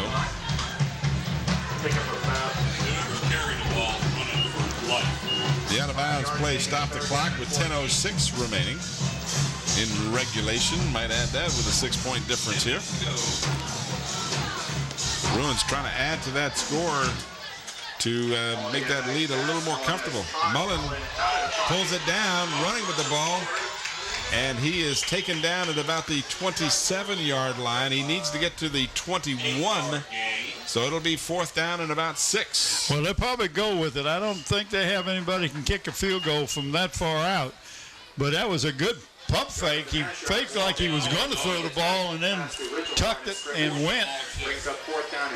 Here's your replay. And almost had a camera guy faked out there. Or girl.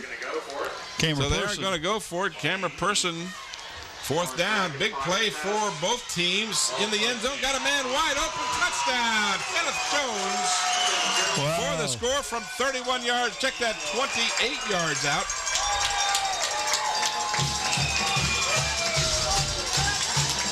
Pass by Mullins to Jones. Perfect pass.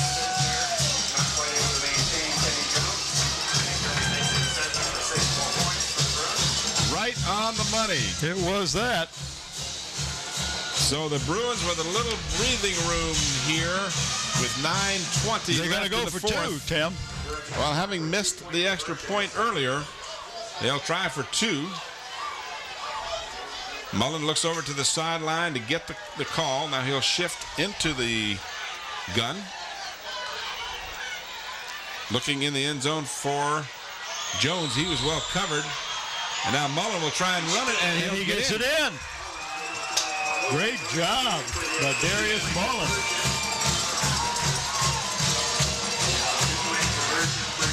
So after a scoreless third quarter, the Bethel Bruins strike here with 9:20 remaining. And we'll watch the 2-point conversion again. Mullen again started to throw the ball, but all of his receivers were well covered. He did a nice job to get around Mayo. He did a great move. So Darius Mullen converts the 2-point, and we are at a 14-point separation now with 9:20 remaining. 2:40 was the amount of time they took. 54 yards and 7 plays for the Bruins score. And they converted on a big fourth down in order to get that touchdown.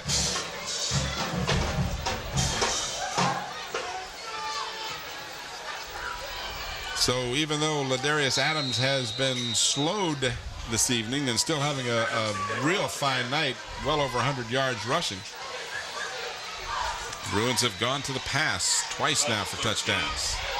And up the middle, all the way out at the 35. The ball came loose. Was he down? Yes, I believe they'll say he was down. Clear back to the, about 35-yard line. But there was a collision right at the 35. 23-yard kickoff return. Right. Boom. That was a collision. They'll give him the 36-yard line. 9:11 remaining in the fourth quarter. quarterback.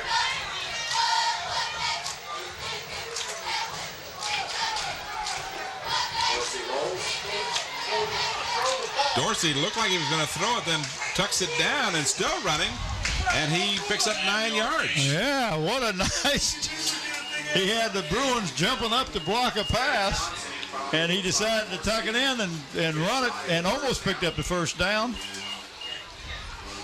So 9 yards on that play, 2nd down and 1. It's not happened very often tonight that the Warriors have looked at a 2nd and short. Here's it from the ground level. He's thinking about throwing right here and then pulled it down. Did a little, Mullen has used that effectively, so I guess Dorsey said, I'll try that. Well, it worked.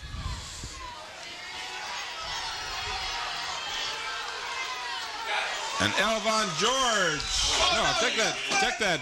Dorsey, rather, faked to George, and then Dorsey is thrown for a big loss. So instead of 2nd and 1, now it's 3rd and long. Yeah, and Tim, there was a ball. One of the defensive players from the Bruins got a hand on his foot, and it got him stumbling. And there was nothing he could do. I thought he had handed it off to Elvon George. It was a nice fake. Yep, faked me out. 3rd down, so instead of a 1st down with 2nd and 1, it's 3rd down and 8 after the 7-yard loss.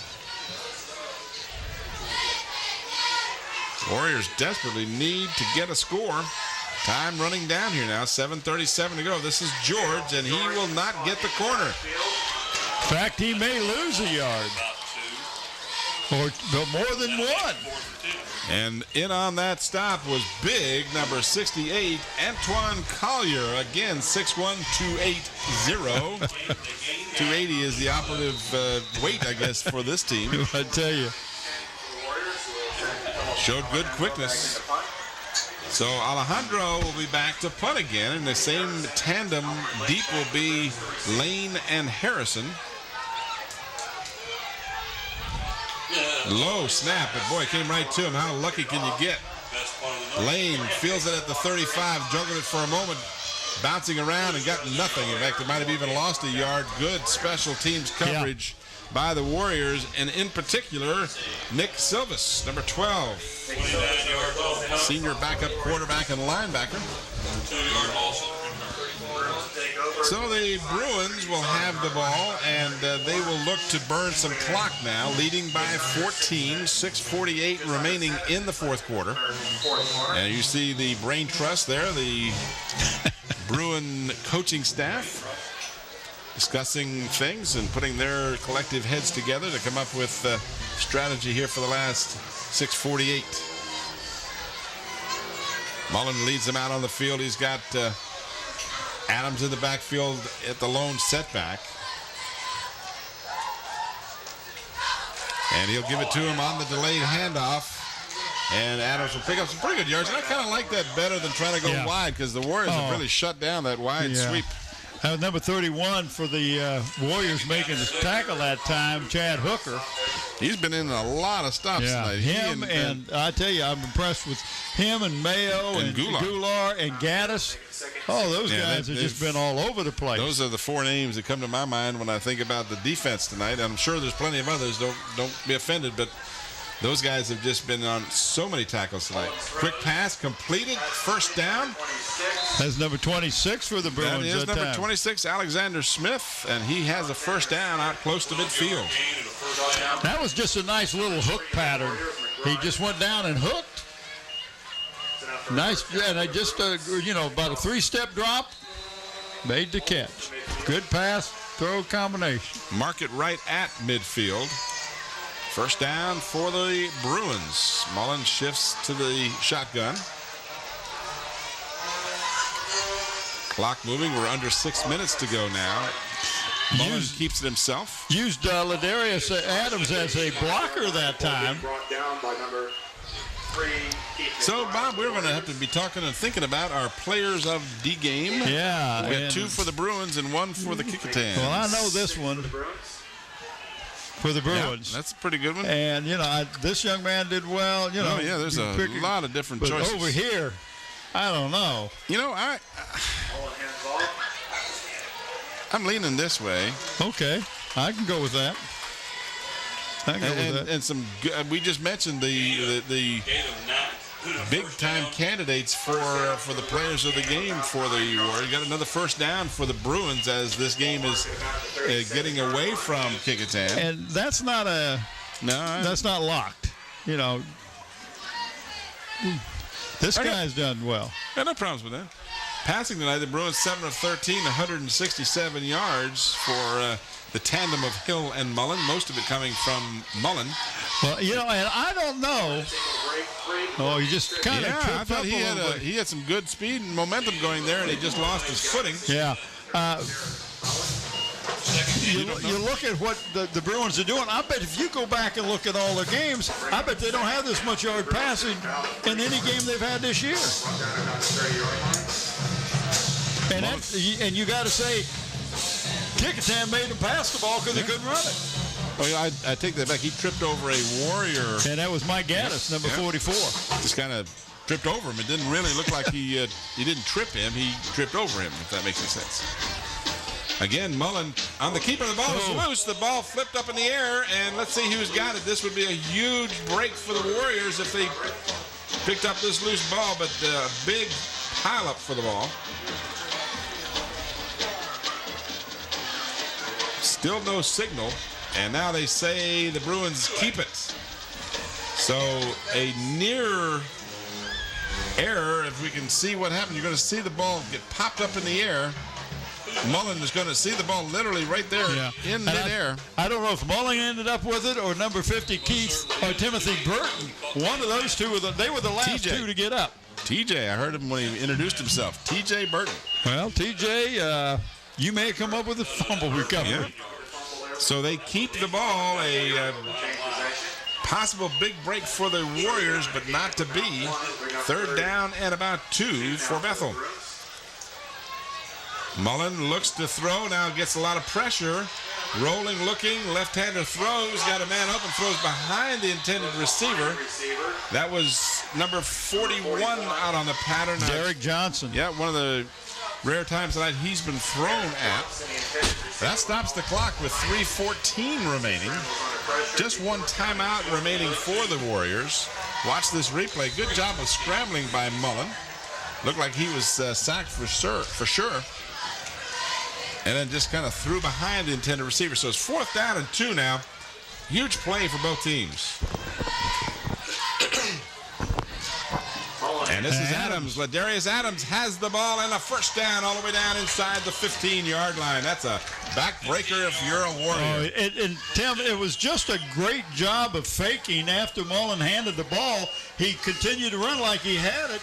And Ladarius covered the ball real well. Watch this and make it nice right there.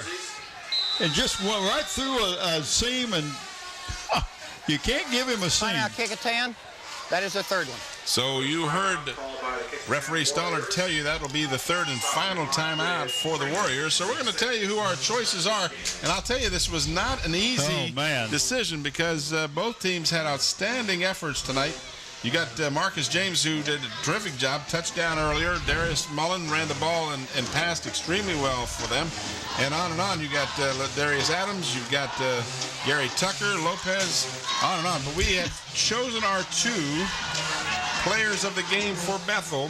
And they are number 3, Darius Mullen, the quarterback, and number 24, Gary Tucker.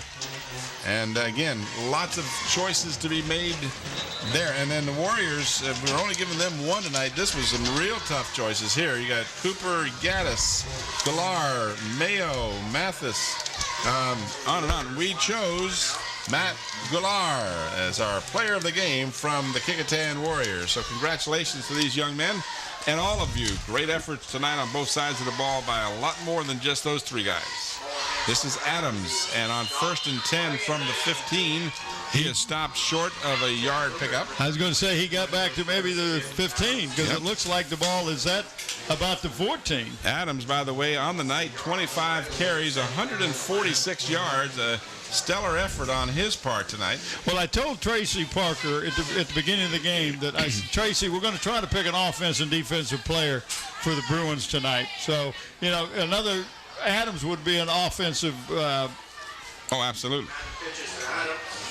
And Adams gets the pitch and gets down close to the 10-yard line, and the timeouts have all been used by the Warriors, so they cannot stop the clock, and we're at 2:20. And Mullins for the night, by the way, 6 of 10 passing, 122 yards, 60%, not too shabby for Mr. Darius Mullins. Nice run that time.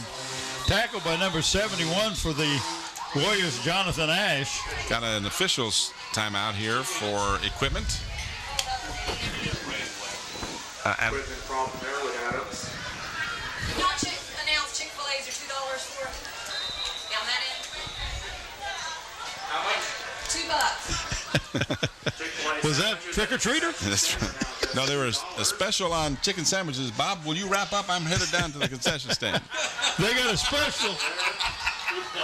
Well, hey, who's going to tackle Mike? Chick-fil-A for $2. $2. That must have she would have been smart. She'd have brought some up here. She brought some up here. I would have emptied my wallet out. Crickets. We could have pulled it out. We could have helped. Yeah, we could have helped. We would have helped in a big time. I'd have bought you one,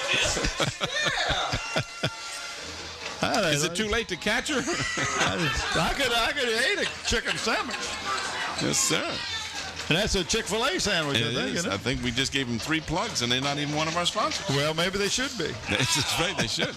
But anyway, back to the game at hand here. It is still trips. It is still, we got trips, and it's a 4th down and 6. Mullen in the end zone throws. It's batted away. Good effort by the Warriors to break that up. And it looked like number 7, Corey Thomas, had a lot to do with that. Here's your replay. Look at it from the ground level. Mullen throws, and that was a good job by and the ball goes number over. 7. It looked like for the Corey Thomas, yeah. So the ball is at the 11-yard line. It's 89 yards away from 1 touchdown, and unfortunately for the Warriors, they need 2 touchdowns, and they have no timeouts to work with. And they got a long way to go.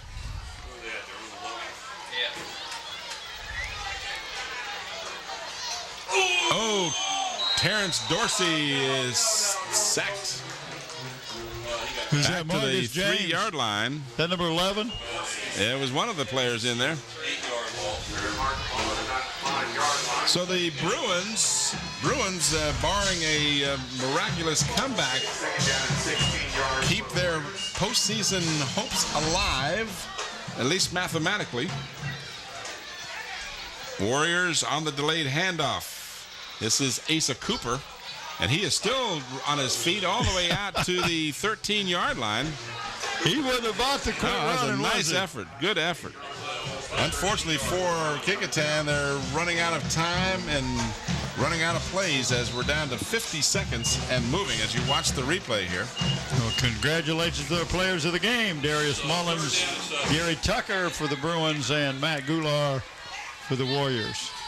We're going to wrap this up real quickly. I got a date with a chicken. A date with a chicken? That's right. A hot chicken sandwich. Kecoughtan will fall to 4-4 overall, and they will be 3-4 in the district, while Bethel will improve to 6-2 and 6-1 in the district. Dorsey being chased and sacked. And again, Marcus James, who certainly was a candidate for that player of the game. Watch this replay. 10 seconds on the clock. And the ball, that was 4th down, so the ball goes over to the Bruins. And all they have to do is take a knee, and this one is in the books. In the books. That means it's all over. That's it. But all over but the shouting. The fat lady has sung. Oh, I always like it when the fat lady sings. Because it usually means we get a chicken sandwich. That's right. I wish that lady brought some up here. She could have gotten a lot of them. Oh, but tell you, we'll have to put the word to them. Yeah, in the future. I almost saw one of the best tackles of the night on that play. When Mike Hauser tried to tackle her, she was leaving but he was not quick enough. Yeah, well, Mike, the chair was in his way. Right. Adams carries on the final play of the ball game. So the Bruins win a very hard-fought 21-7 victory over the Kecoughtan Warriors. Our hats off to the Warriors. They played real well tonight. They just never could get the offense going. And the Bethel Bruins just shut them down when they needed to. Tonight's game has been brought to you by Zooms with 14 convenient Peninsula locations to serve you. And the second half brought to you in part by Parklawn Wood Funeral Home, where Nancy Staten is the manager. So that's going to do it for us here at Darling Stadium. For Bob Hintz and Mike Hauser and the Channel 46 crew, this is Tim Cole. Thanks for watching. Good night, everybody.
Good evening, ladies and gentlemen, and welcome to our celebration honoring one of our own. Tonight, we will retire the first football jersey in the history of Bethel athletics. This is an honor that our school reserves for those athletes who go on to professional careers and service to others. We are pleased that our honoree and his family and friends are here tonight for this special Bruin celebration.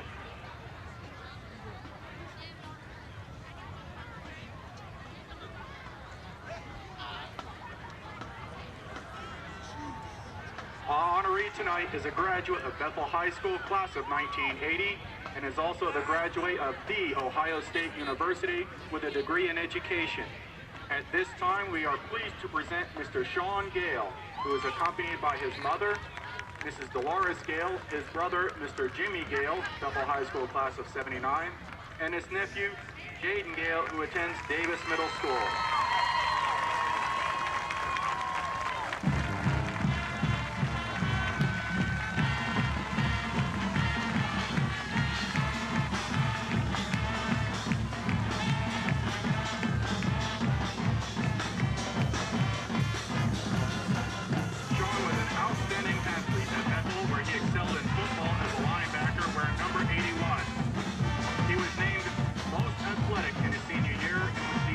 Representing NCAA All-Star football team. He received a full athletic scholarship to Ohio State University. After graduation, he was drafted by the Chicago Bears. During his 10 years with the Bears, he was selected twice to participate in the Pro Bowl. He won the prestigious Brian Piccolo Award twice, and he was one of the defensive captains on the Bears Super Bowl championship team.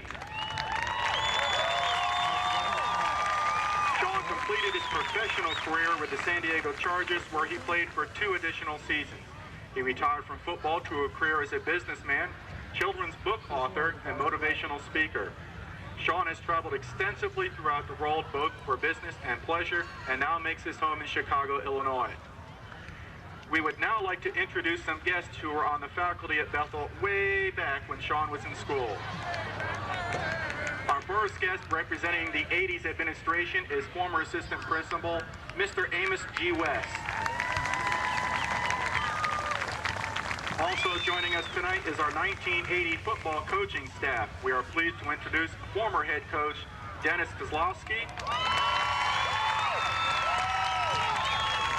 and former assistant coaches Roger Skip Bouchard, Charles Charlie Brown, Samuel Butler, Steve Isley, and Brian Hebert.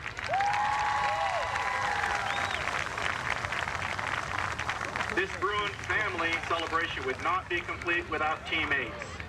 In our stands tonight are teammates from each of the years that Sean played football at Bethel. At this time, we would like for them to stand and be recognized.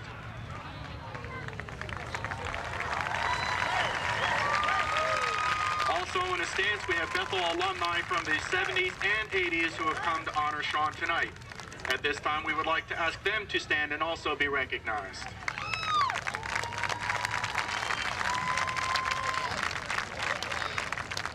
Now, joining our midfield celebration are Mrs. Elena Brooks, principal of Bethel High School, and Mr. Ray Smith, athletics director at Bethel.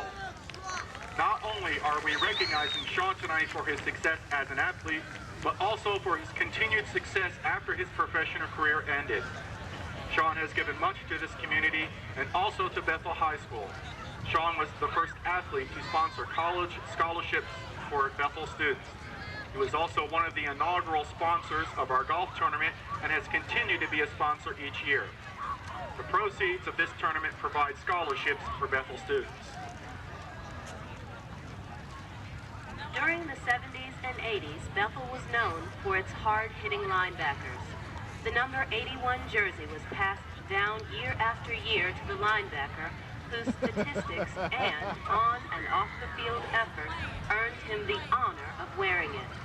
Number 81 was earned, and it was a sign of respect from both the coaches and the team when you were given the privilege of wearing it. Sean, this jersey symbolizes excellence, hard work, determination, and strength of character. It represents all that is positive in being a member of the Bethel family.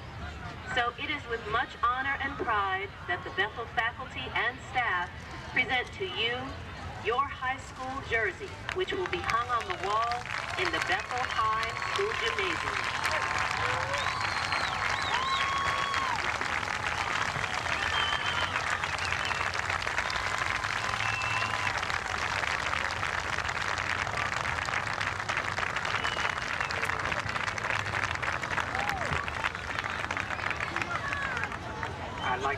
I'd like to thank Ms. Brooks and Bethel High School for this honor.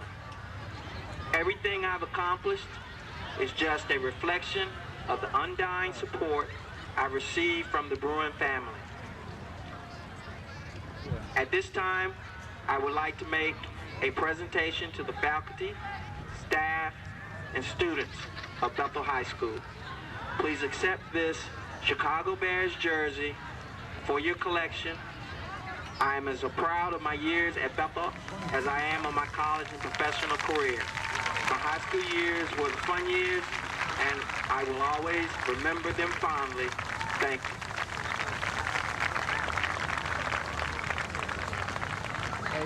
He's doing telepathically.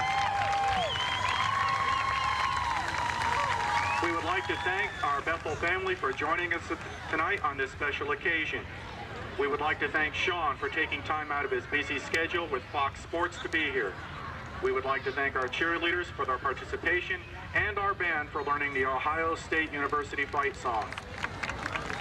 Sean, we hope that you continue to be involved with young people. We hope that your success in business and in sports is an inspiration for those who look up to you for encouragement. We hope that you will come back and visit Bethel whenever you are in a town. We wish you much success in the future, and we are honored to have you as our special guest and honorary coach at tonight's game. Thank you.